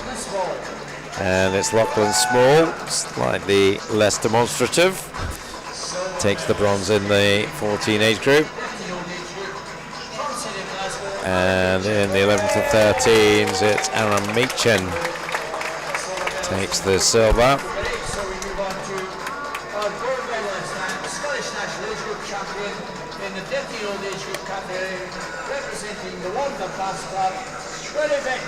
So I'm not quite sure what's going on in there here. We're going straight to the gold here. Yeah. Not quite sure why. Rory Vick in the 13th, 13 age group. We seem to have missed out. Well, of course, because we got the joint first, of course. Silly me. That's why. Yes. So it's Dylan Mitchell from Warrender and Fraser Dow of Perth City, your joint gold medalists in the 14 age group. So I was confusing myself there, but luckily the people at the podium knew what was happening. Fantastic. Like the Warrender hats. They're good, aren't they? Okay. It's tremendous to see the crowds up here today as well. The family's fully enjoying it.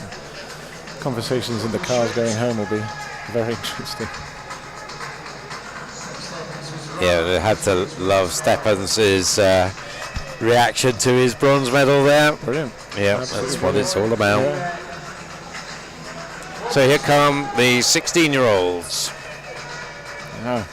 All much the same size on this one. It's different. Oh. Line up for this. In 0 from Dumfries, Rory Webster. In lane 1 from Warren de Baas, James Burnett. In lane 2, it's Luke Garrity from Inverclyde. In 3, Royas Tringelis, representing City of Glasgow. Connor Mitchell in lane 4 for Warren de Bath. Evan Davidson of Perth City in lane 5. Logan van der Merlen starting swim in lane 6. Finn Bannerman of Perth City in 7. 8 is Finlay Sang from City of Glasgow. And lane 9 from South Lanarkshire, Tyler Stewart. Step up here. Connor, at the moment, obviously the favourite going into the final. There's only one sub-32 on the first 50, so a solid swim from him this morning. Perhaps backed off in the second 50, so a faster swim coming up. Seen his little brother tie for the gold. Can he claim the gold by himself? His family to make a point. Evan Davison, I think, will run him pretty tight, though. Yeah, I've no doubt. So it should be a good race. Of the Reds, Warrender and Perth. A few of those battles going on tonight. Yeah, there's been a lot of really tight races, haven't there? Absolutely, just thrillers, as there have been all week. So it was 8:32 Connor's time, 1:09.89. Yeah. Second and a half in the heats between them. Which is significant. That 0.8 of that was off the first 50, so say 31.9 this morning for Connor in the first 50, 32.7 for Evan, so it looks like it might be a repeat of that kind of split. If anything, Connor looks very strong here. Yes, he does. He's up by over a metre. 31.01. Yeah, almost a second faster. Super. 31.9 for Evan, 32.4 for Royas. Yeah, 106, 107 low off this if you hold it. But looking at lane 5, without question, Evan's coming back. He is definitely coming back. Much better pace on it. Higher tempo, holding the water, staying flat, keeping his hips high. He's going to pass him by. Super swell. So let's see as much Connor can do about this. It's going to be another Perth win. Evan Davidson. Superb from there. Lovely second 50. At 34 on the way back. Yeah. 32, 34. He can go faster. He can definitely go faster. 106.26. Experience there. That was a very controlled and confident swim. Yeah, nice to see that. Just looking at Evan, he came into this race on a 107.70. He came into this meet, so that's excellent progression. I guess some of the swimmers, when they have that innate confidence and they have their fun swims, they're the ones that drop very quickly. There's no pressure. They just enjoy it. I could see that, even his response at the end of the race. So the 17, 18-year-olds coming out to do business. In lane 0, that's Midlothian's Finlay Davies. In 1 from Inverclyde is Lewis Gray. In lane 2 from City of Glasgow, Robert Burgess. In lane 3 from City of Glasgow, it's Robson Miles. Lane 4, Stefan Kravis of East Lothian. In 5, Micah Van Blurk of Warrender. In lane 6, Jack Mitchell, University of Aberdeen Performance. In 7, it's David Smith of Glenrothes. 8 is Jake Holmes from City of Glasgow. And Fraser Tetlow in the yellow of Geary in lane 9. In full lineup there, Stefan Kravis, winner of the 50 breaststroke. Yeah. We saw him earlier taking the 50 freestyle. Yep.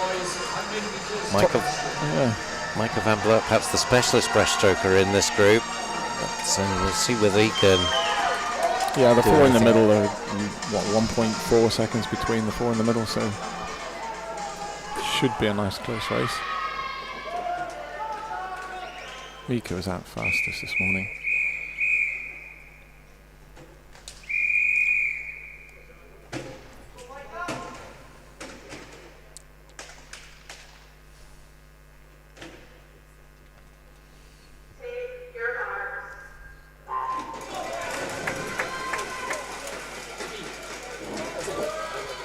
So out of the dive.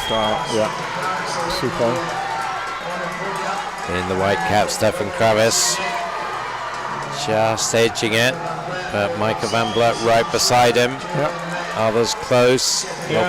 Robson Miles. Definitely looking good there. As I thought, the middle 4 lanes, 3, 4 and 5 particularly, going to be quite tight down the second 50.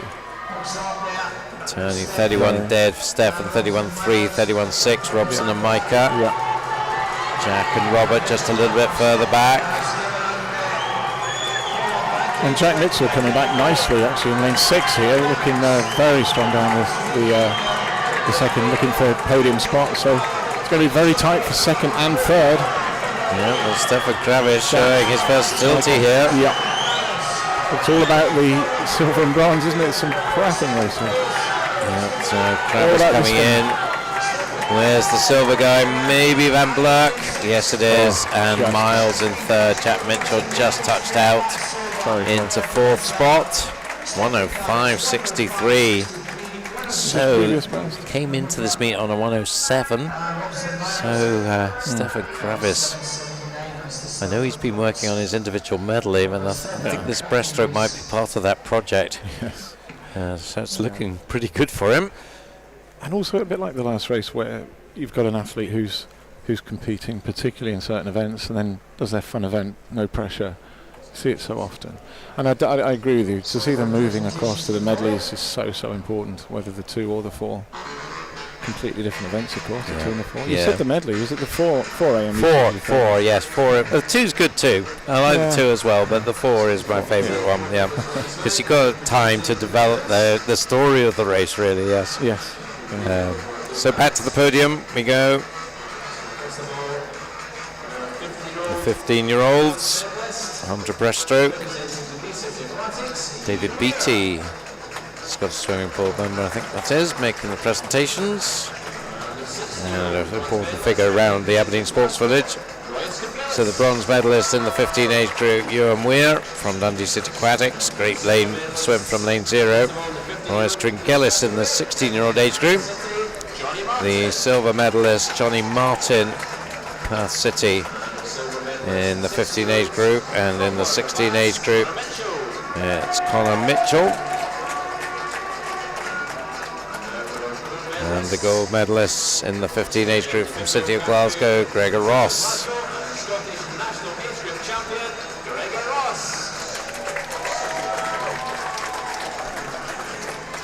And another great swim from Perth City's Evan Davidson to be the champion in the 16-year-old age group.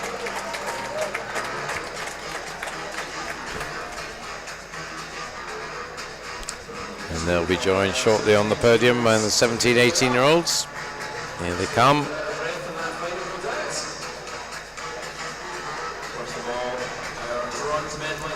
Bronze medalist, City of Glasgow's Robson Miles.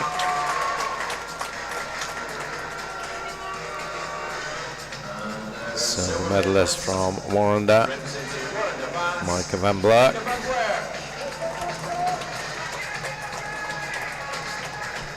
And the gold medalist from East Lothian, Stefan Kravis.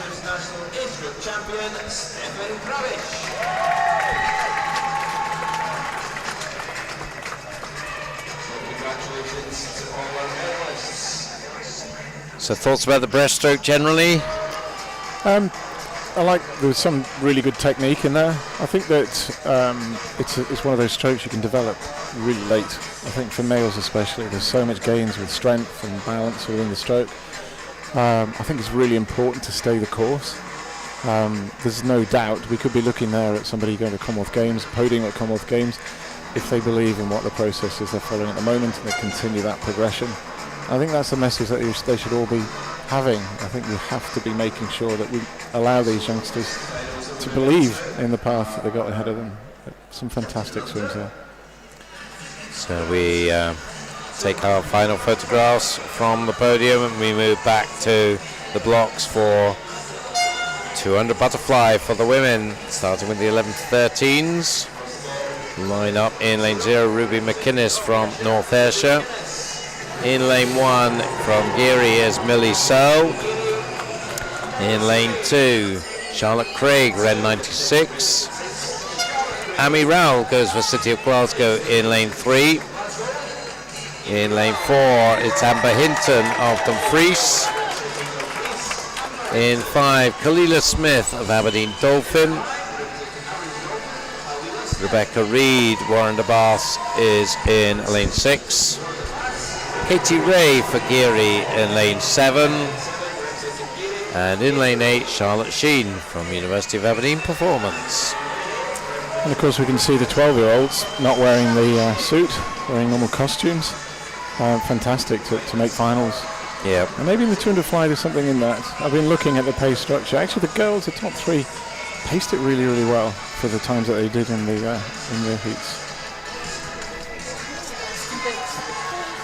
So it is 2:47.91 Amber Hinton, 2:47.92 Kalila Smith. It's yes, and 1:19.5, 1:20.5 going out for each of those two. So should be a great race.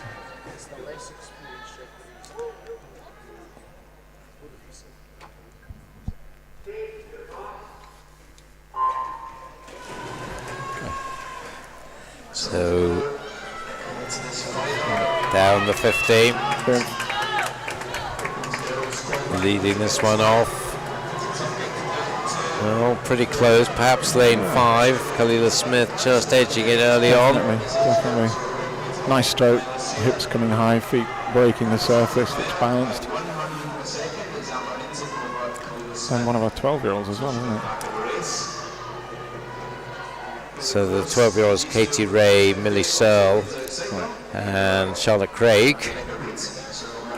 All not too far away. And Amy Rowell, in fact, getting the touch in lane 3, so she got into her stroke very nicely and started to move up. Yeah, interesting. I don't think she's been on the podium yet, so maybe this is her time. At the moment, just trying to glimpse it, I'm seeing most of them breathing every stroke. Katie and Rebecca actually breathing every other stroke, so keeping it balanced, keeping it flat. See how they cope with that down the last 50. So what would you be wanting them to do in the 200 at this age? Is there a difference for the young ones versus the older ones? I'm a great believer in them trying to, they're going to simulate what they do as senior athletes, what they've done as junior athletes. Head down for 2 on the last 50. Challenge them. Keep your head down for 2. So it's a very difficult thing to do, but the difference can be huge. 200 fly is all about the last 50, it seems to be. So we've got a good race on our hands here. Amy Rowell out of lane 3 is maintaining the pressure here on the others. She looks stronger. She actually looks fresher. Head down every other one. That will every third, I think. Yeah, nice balance, technical rhythm. I think she's going to go further ahead. Looking at the way she's swimming, that's tremendous. 1:58.9. Amber Hinton in second place. Kalila Smith. Rebecca Reed rather in third. Kalila Smith just behind her, but Amy Rowell, I don't think they're going to catch her down this last length. It's all about who's going to get second now, because there's a late charge coming in from Kalila Smith. Kalila's from fourth. Very strong, very strong. Can she challenge Amy? Well, she's getting closer and closer. Really I think she's left it just too late though. And the city of Glasgow to our left. The supporters are going wild here. I can tell you, they just love the victory from Amy Rowell. Super. Hugs and tears, I think, going on in the spectator gallery. And Amy Rowell there, 2:41.21, takes it in the end by 3/4 of a second from Kalila Smith, with that terrific last length from Kalila to earn herself the silver. 11-second drop. Still final swimmers coming in from the outside lanes. Not pretty close between those two. But in they come. 11 seconds. 11 seconds? What? That shouldn't be allowed. Hope to be 13. Wow, fantastic. She'll have learnt so much from that race alone. Yeah. Confidence, superb. So just confirmation of that then. It was Amy Rowell taking the win. That roaring finish from Kalila Smith got her the silver, and Amber Hinton the bronze. Right. So fantastic stuff from them. We'll be seeing the 14-year-olds coming out. Here they come. So the line-up here. That is East Lothian's Lucy Hall going into lane 0. Josie Grimes of Warrender in lane 1. Emma Burrell from Midlothian in lane 2. In 3, Lucy Oliver of Darlington. In lane 4, it's Evie Mackey of South Lanarkshire. Next to her in lane 5, East Lothian Zara Kravis. In lane 6, Abigail Crawford of City of Glasgow. And another from City of Glasgow, Abby McMillan in lane 7. Emmy Aitken, University of Aberdeen Performance in 8. And Emma Binney from North Ayrshire in lane 9. Well, if they could serve up something like the youngsters did, we'd be happy. I was just thinking, sometimes 200 fly, as you're developing, especially as a female, you've just got to go out. It's one of the ones I quite like to challenge them, maybe 1.5 seconds off their 100 PB on a 200 and see how they hold on. Tough to ask, but makes a difference.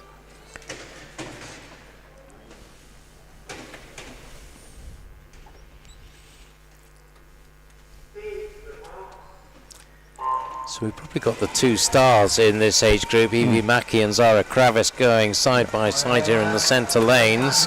Yeah. Better start certainly with Evie. If the Data's right, a huge difference. Out in a 110 Evie this morning, 115 for Zara, but big difference in the second half, so we will see. Lucy Oliver going nicely as well in lane 3. Yeah. Second just on the shoulder of Evie Mackey. She actually came into this with the fastest entry time of the three of them. Okay. But it is Evie and Lucy. They've got a reasonable gap on the others. Abigail in lane 6 looking quite balanced and strong as well. Yep. Right there with Zara Kravis. So the fastest one this morning, I think, was a 110. So for the first 100. Incidentally, the first 100 of a 200 fly should be a first 100 of your 400 IM, your favourite event. So 110.9, and 111.4, Lucy, 112.5, Zara, 113.1, Abigail. Looks like Zara's starting to motor. I think she's placed this really well. She knows what she's doing. Very flat, very good tempo she's holding there. Getting good distance on each stroke. Oh, it's amazing how quickly she recovered that gap. Yeah. And now moving through. So the challenge has been laid down to Lucy and Evie now. Can they respond? Lucy's body length up. 1.7 the gap. Yeah. 150. That's 5 seconds quicker than this morning. So she's on for a very fast sub 230. So it's looking like another gold for Zara Kravis. Lucy Oliver just edging Evie Mackey at the moment. But look at Zara Kravis go. Nice. Came into this meet on a 2:28. It's going to be around that mark. To that. Yeah, inside nice. it. Nice. Second. It's going to be Lucy Oliver taking second. Yeah. Nice. Evie Mackey third. Abigail held on well there, I thought, in 4th place. Didn't lose her rhythm.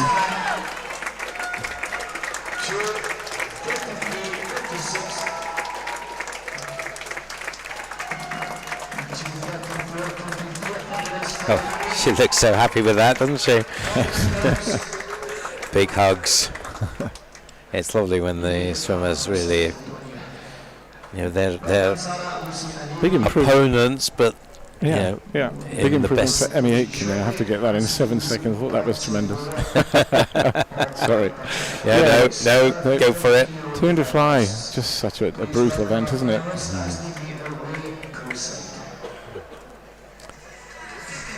So those girls leave the pool. Right. The 15-year-olds make their appearance.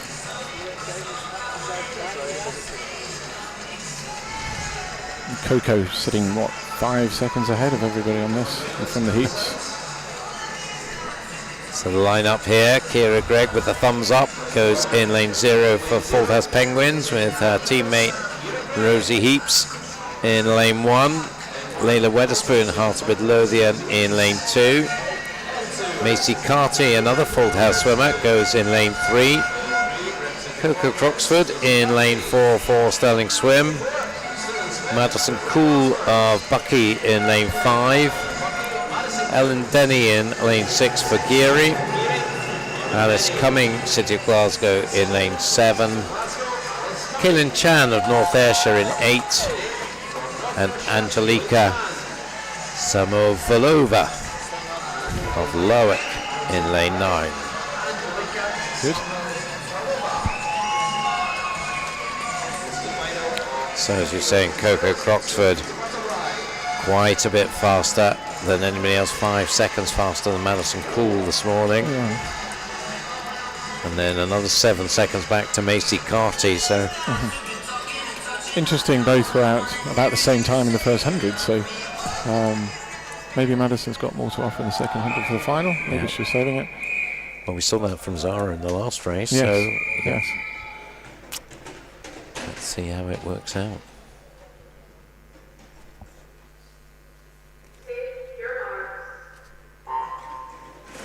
Just looking, there's about a 4-second difference in their entry times to this meet in Coco's favour. Okay. So it would need a good push from Madison, you would feel, to live with her, but well, we've seen people doing that sort of thing before. 15 years of age, having someone to chase, that's a luxury. It's Bill Sweetenham used to say that it's the same energy system if you're chasing ice cream or being chased by a lion. So she at the moment has been chased by a lion with the girls coming up behind us. She gets older. So Coco 31.7, Madison 31.9, Layla in third, just ahead of Macy Carty. It does look like it's going to be the centre lanes.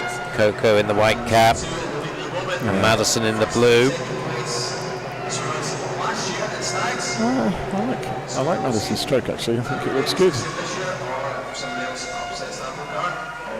And she's got a good rhythm. Her hips coming nice and high. Coco's strong, and pulling herself through on the basis of that. 68, so a second ahead or so from their heats first splits. Again, I think that was a dodgy touch in lane 4 because it certainly is probably about a second in it rather than the 0.1 or so that showed. Yeah, looks like a repetition of the heats. Coco's experience and ability to hold the second half. Such a tough race. Great race going on for third. Lane 2 is Layla Weatherspoon, the Hart swimmer. Yeah, just edging it at the moment. Coco looks to have this well under control now. 4 meters up. That's a long stroke into the turn.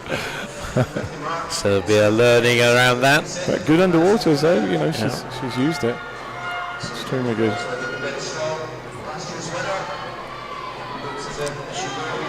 And it does look like Layla Weatherspoon now is pushed third, clear of the others, just on the edge of your shot now. But well, there's only one winner now. There's only one second. There's only one bronze. It looks like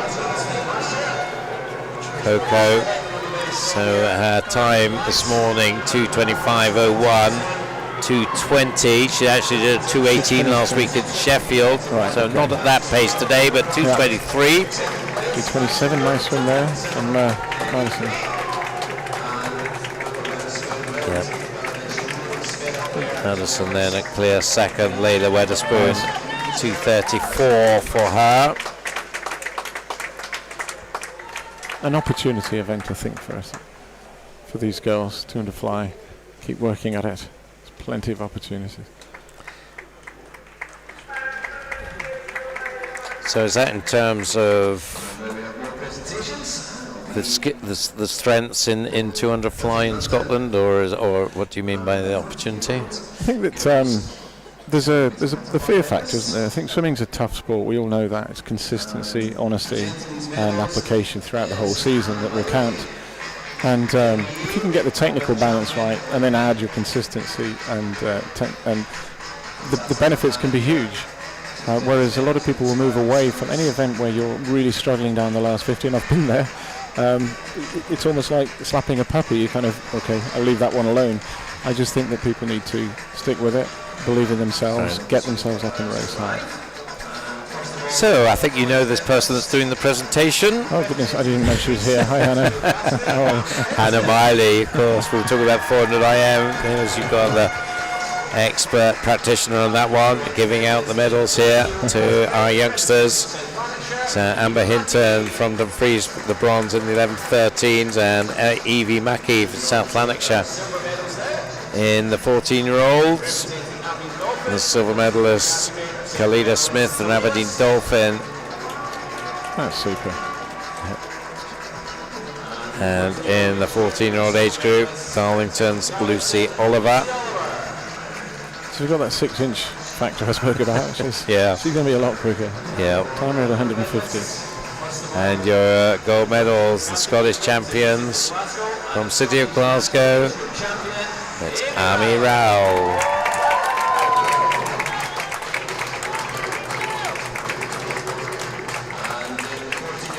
And the 14-year-old gold medalist, big grin on her face. And a nice wee chat now.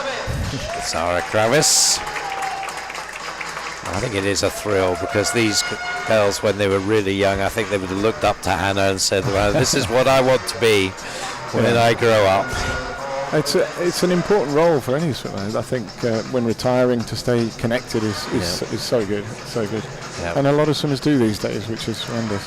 Yeah, and Hannah's been a great advocate on women's swimming, and particularly about sort of dealing with periods and the stuff. The work she does on that has been super.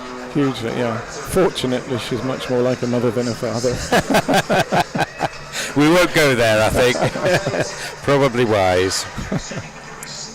So back to the swimming, our last two individual events, starting with the 16-year-old girls 200 fly. Lauren Anderson for West Lothian in lane 0. In lane 1, it's Rosie Liston of City of Glasgow. Her colleague is Heidi Wren in lane 2. Eva Gordon in lane 3 for Stirling Swimming. Orla McInnes, Heart of Midlothian in lane 4. In lane 5, Susie Benair of Stirling Swim.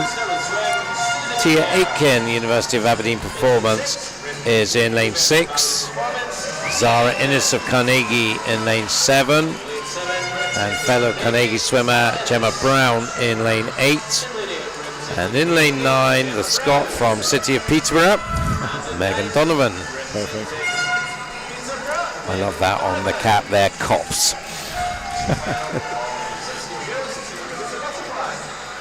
So there we go, Orla McInnes, the fastest qualifier for this one. It's sister of Kiana, who we saw win the 100 butterfly in the British Championships last week. So it must be tough, I would think, being the younger sister of such a star. But Orla is stuck into it and really improving in the last year or so. So see what she does here. Yeah, yeah.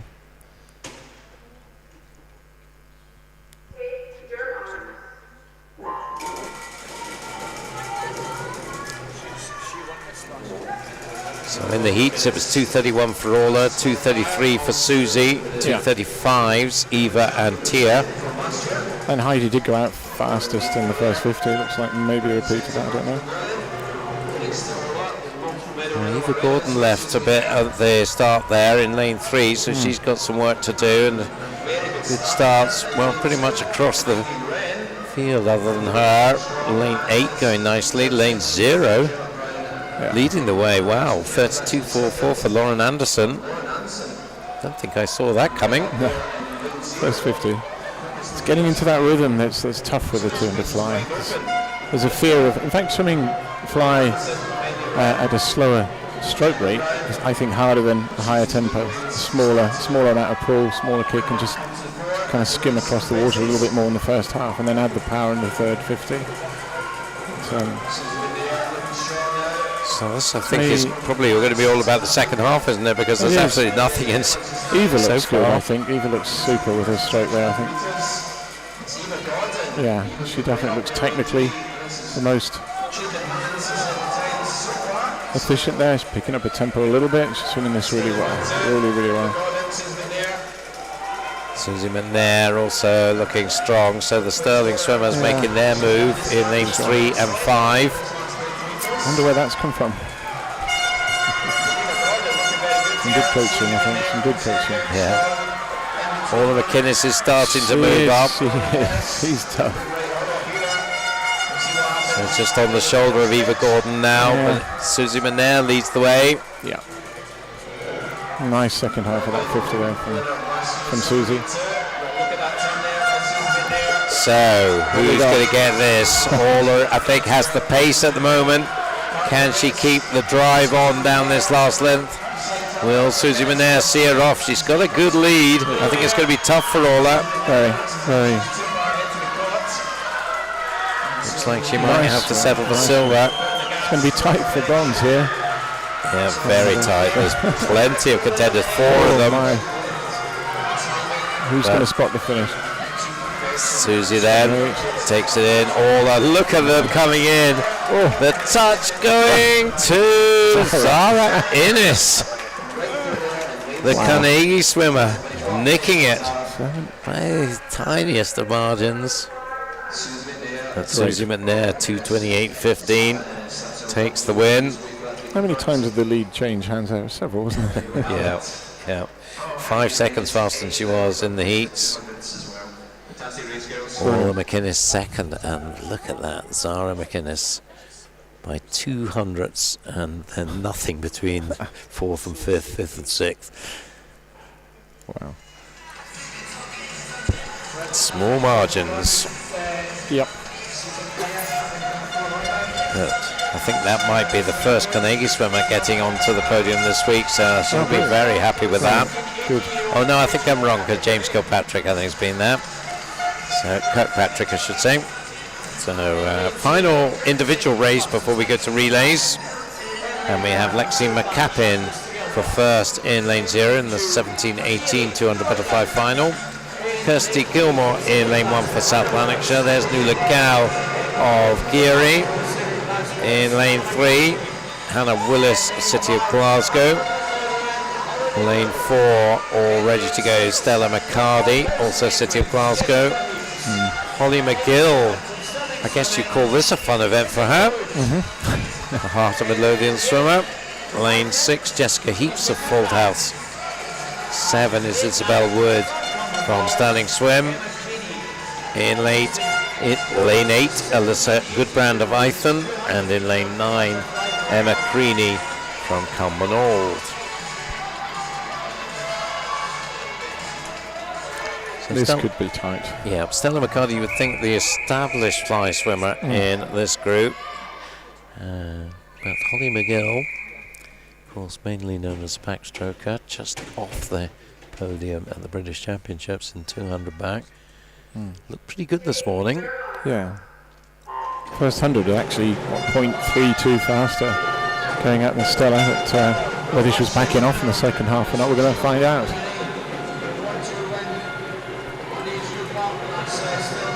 So it is Stella, Holly, also a good start in lane 7 from Isabel Wood. It's going to be a useful momentum for the Glasgow girls swimming next to each other as well. That's always a good one. The needle between the two will help both of them. So the second of them, Hannah Willis, she's almost a guest with City of Glasgow here. She swims for Millfield most. No, that's not right. Hannah Willis, I think City of Peterborough most of the time. But she's certainly right up there with Stella and Holly. Holly with the edge. I think the balance in the stroke for Stella looks like it will be more sustainable in the second half. I might be wrong. But Holly's very strong, using that strength and using that fitness. But the timing of the stroke is slightly different. I may be proven completely wrong in the second half. Good underwaters, very good. She's probably done a huge amount less training on butterfly than Stella will have done. Yeah. But well, coming out that turn, she looked good there. So maybe Holly was just easing back in the heats this morning, because she certainly made a push in this third 50. Yeah, she's tough, isn't she? But will Stella come back at her in the final 50? It's a lot to take, especially with a turn from the last 50. This one, if she has the same quality turn, it's going to be very hard to catch. Good underwaters. Another good turn. So around about, 3 meters rate in there. Yeah, pick up the rate from Stella there. But I think they are going to make some ground though. Yeah. Holly maybe just tightening up a little bit. But they're not going to catch her, are they? No, not now. But definitely catch her. They're not going to catch her, but they're catching. Yeah. But yes, Holly has got this. Oh yeah. Yeah, it's tighter than it was at the 150, but 2:22.61. She takes the win. So a nice performance from Holly McGill. She was silver medalist last year. Goes one better here. Stella second. And it was Hannah Willis in third. Holly looks pretty pleased with that. Well, she might be.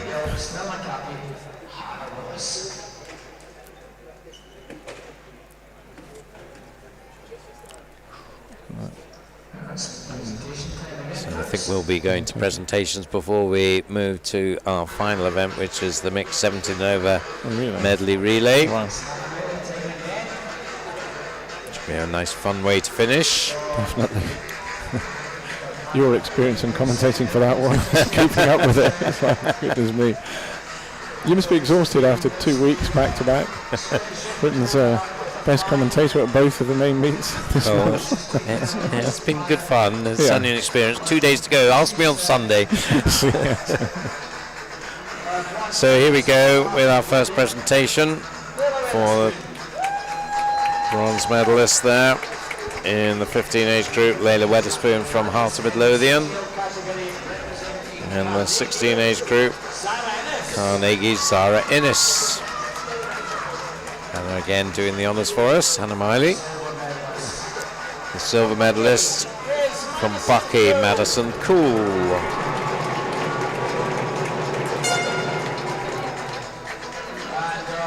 And the silver medalist in the 16 age group, Orla McInnes.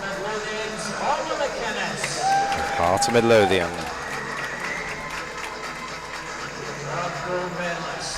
And a gold medalist. It's a sterling double act here. In the 15-year-olds, Coco Croxford.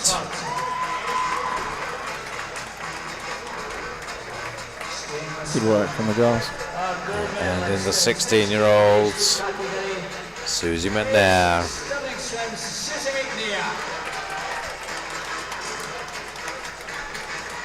So joining them now, the 17, 18-year-olds. As soon as they're ready. Looks like they're just sorting themselves out. And here they come.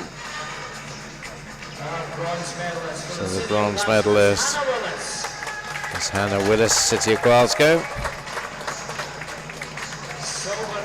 The silver medalist also from City of Glasgow, Stella McCarty.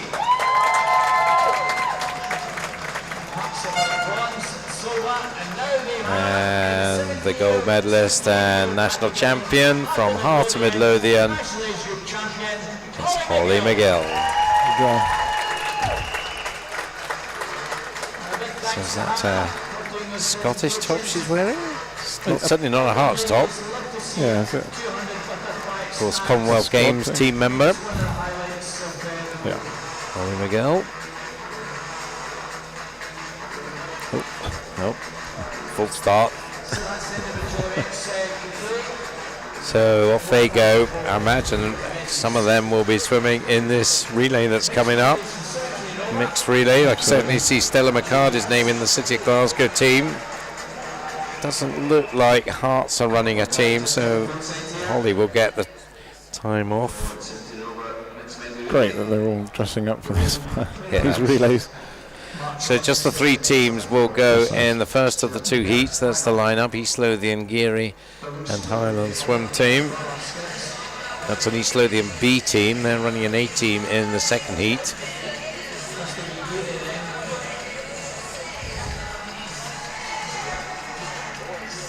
So the swimmers getting themselves ready, and of course we can get lots of to and froing as the different teams run their boys and girls in different orders, particularly in the medley. So expect lots of swings and roundabouts in this. Yeah. As well as lots of fancy costumes and green hair.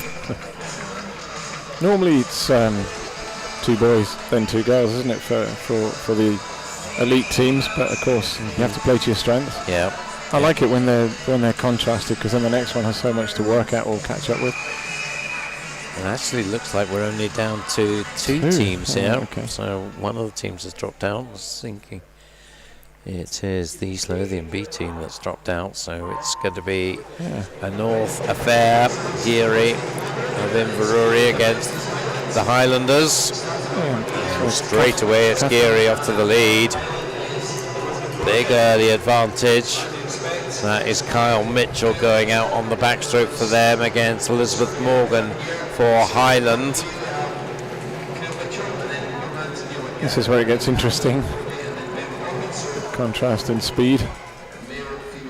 So through the 50, 29, 72, and so a big lead, and we're already leaving Elizabeth behind from the camera. You see there some 10 metres back. So, but strong lead from Geary this week so far. I've been seeing them on the podium, swimming well. Yeah. they seem to be particularly strong on distance events at the moment. There's got Yes. some great distance boy swimmers, and of course Nuala Gao doing really well for them. Yeah. Yeah, I think the culture of work ethic is always very, very strong there, so nice to see. And talking about Nuala Gao, there she is, ready to go in, 1:02.78. So no surprise to see her on breaststroke for Geary. She's swift on that too, so. Jacob Duncan going for Highland. So we'll see whether the boy can make ground on the girl here. Certainly Highland have some serious catching up to do. That's a big ask, isn't it? It's a big ask at the moment. Yeah. We'll get an idea of their relative speeds at this touch. So you can see there, Nuala going through 34.7. Let's see what we get from Jacob. 32.3, so he's made up nearly 2.5 seconds. Yeah, another 2.5. Well, certainly will close the gap. It won't completely close it, but it reduces it considerably. Yeah, and we've got a girl and boy in the next leg as well, so it's switching once again, I think, is it? So, Nuala Gao coming to the end of her breaststroke. She's going to hand over to Catherine Boddy. And for Highland, it will be Lewis Austin. So it could get pretty close. Yeah. But then you would expect the Geary boy to see it through in the freestyle. But we're getting ahead of ourselves there. Let's see. So the gap about 5 seconds as we go to the butterfly. Again, we can check out the relative speeds here, and certainly we're seeing the gap continuing to close. So 30.8 for Catherine, 28.1. Yeah. So first 50s for the boys have been strong. It's need to hold it on for the second one. So hopefully it'll be quite nice if they can get ahead and then have a bit more of a race going down the last one. Yeah. Ben versus Faye. Certainly they're just about on terms now. Yeah. So as you said, Lewis has to really push on hard here in this last 15 meters just to try and give as big a lead as possible for Faye Prosser to defend on the freestyle against Ben McLaughlin.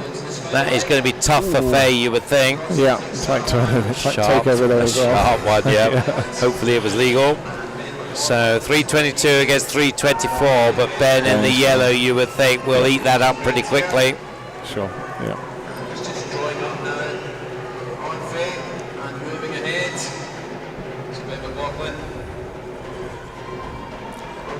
So it is now Geary as we go through the final turn. So Geary drums are beating wildly in the background. It's good. So it is going to be a win in this one, and they'll set the standard for the second heat. You would think they will all be a fair bit faster, but this is a good 4:19 they were entered on. It's they're pretty going to close to that, isn't it? Yeah, just about on it, I think. Yeah, 4:19, 83. Yeah, within 0.9 of a second, 0.09. And in Highland 4:26. Okay, it's close as well. And we do get scrolls, so obviously that tight takeover was okay. So that's good. Good. So there's the lineup for heat number 2. So we've got 9 teams going here. Dundee City Aquatics will go in lane 0. It's City of Glasgow C team in lane 1. Their B team go in lane 2. 3 is University of Aberdeen Performance B team, and then their A team in lane 4.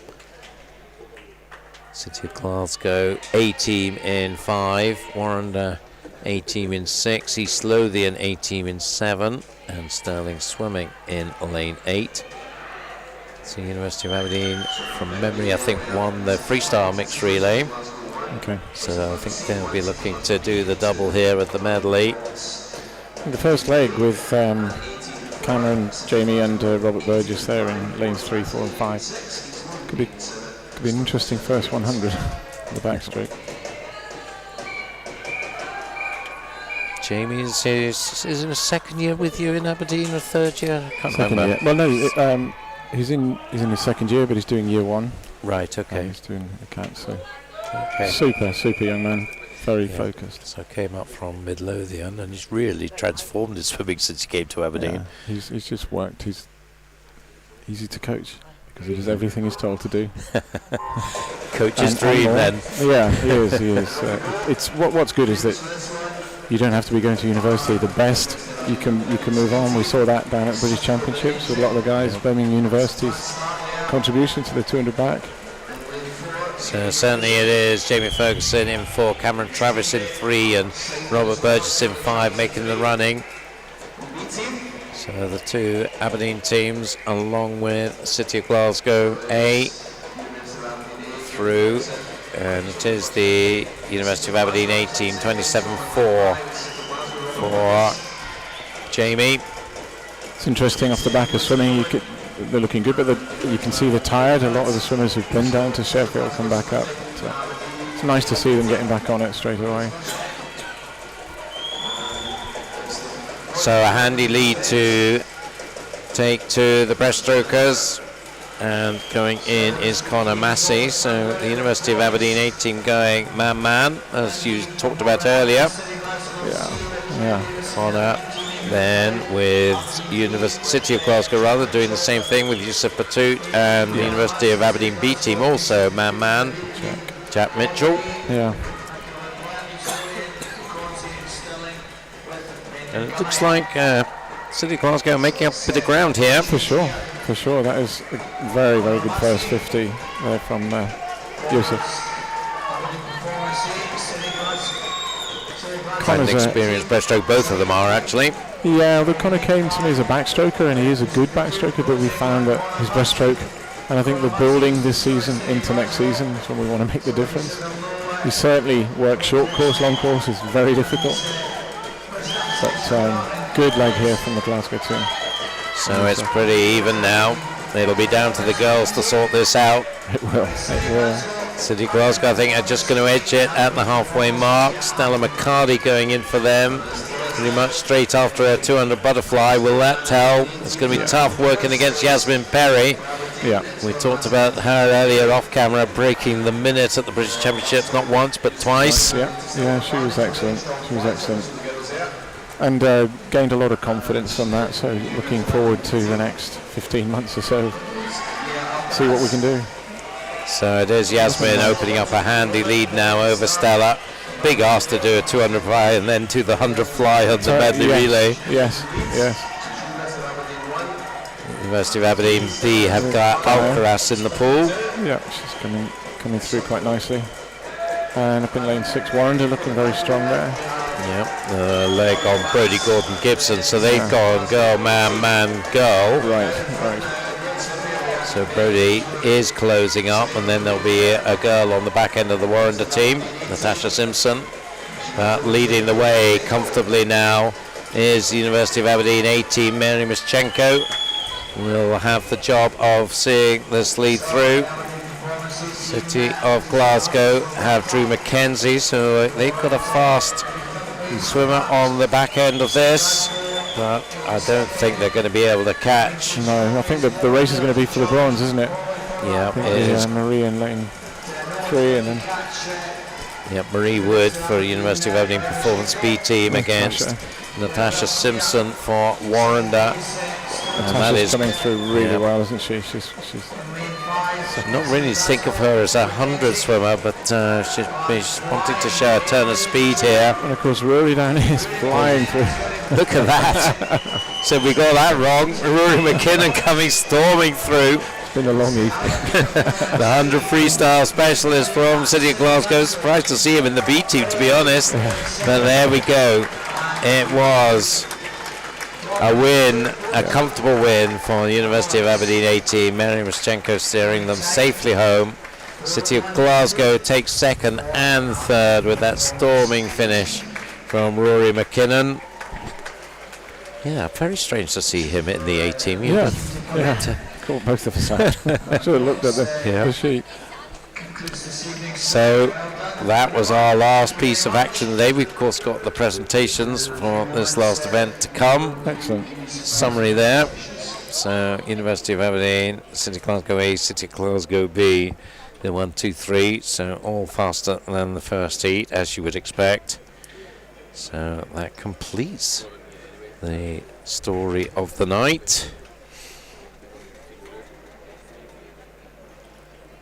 And it's been a great one. It's been a really fun night. Yeah, thank you very much for looking after me. It's reminding me of my days as a helicopter pilot, the fact that your voice is in my head. And, all right, I'm not sure what that means. Well, the head ground control. People are watching this going, what are they talking about? With the headphones on. Right, yes, I'm with you now. Yeah. So as day 3 draws to a conclusion, as I said, our final presentation still to come. The poster there from the University of Aberdeen team, they had a team building afternoon and ended up, all the handprints of the junior swimmers are on there, and I think they were going to sign them, and it was just a tremendous activity. And the rationale behind the sport and how much people enjoy it is just so very important as we move forward. I do think that with momentum, with Ian in the seat now as head coach, I think we can really start to move on. Yeah, Ian Wright, formerly at City of Glasgow, now head coach at Scottish Swimming. Yeah. He's been prominent around the place. In fact, we had him on the live stream yesterday. Yes. So you'll have heard him there, I'm sure. Yeah. And his thoughts about what's going on in swimming in Scotland. Connor's looking excited to go and get his medal. That's good. Yeah. Your colleague Gregor there looking... Yes. He had to go to the dentist today. Maybe the whole world doesn't know. Right. But the poor chap, what a day. But he's done very well and not missed a thing, so impressed with that. So it's just waiting for that podium to become occupied for the final time tonight. Mind, of course, we'll be back again tomorrow for day 4. You're on a full shift again tomorrow. Yep. That's the I thing. don't want to miss out on anything. Start swimming at 9 o'clock, so we'll be on air just before that. But here come the swimmers for our final presentation.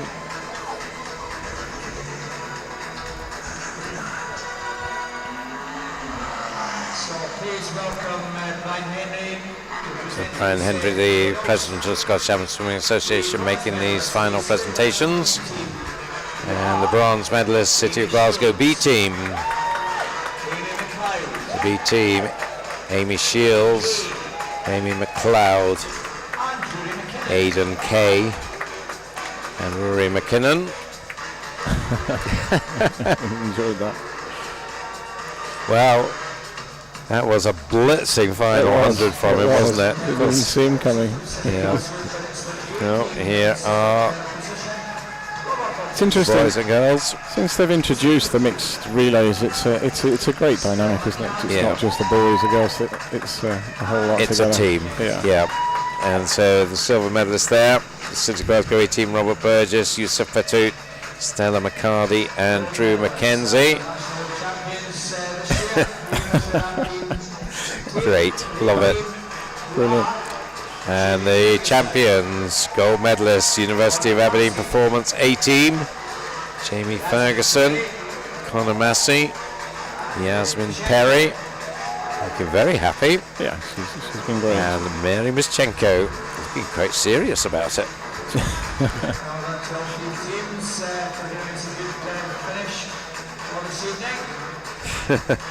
It's a wrap then. We are done with day 3 as we see the final photographs taken. Loved having you as alongside me, Patrick. Thank you so much for all your insights. That's it for us. As I said, we'll be back at 5 to 9 tomorrow morning for day 4, so please join us then. But for now, I'm Duncan McKinnell, and I wish you a very good evening. Thanks, Duncan. Thank you.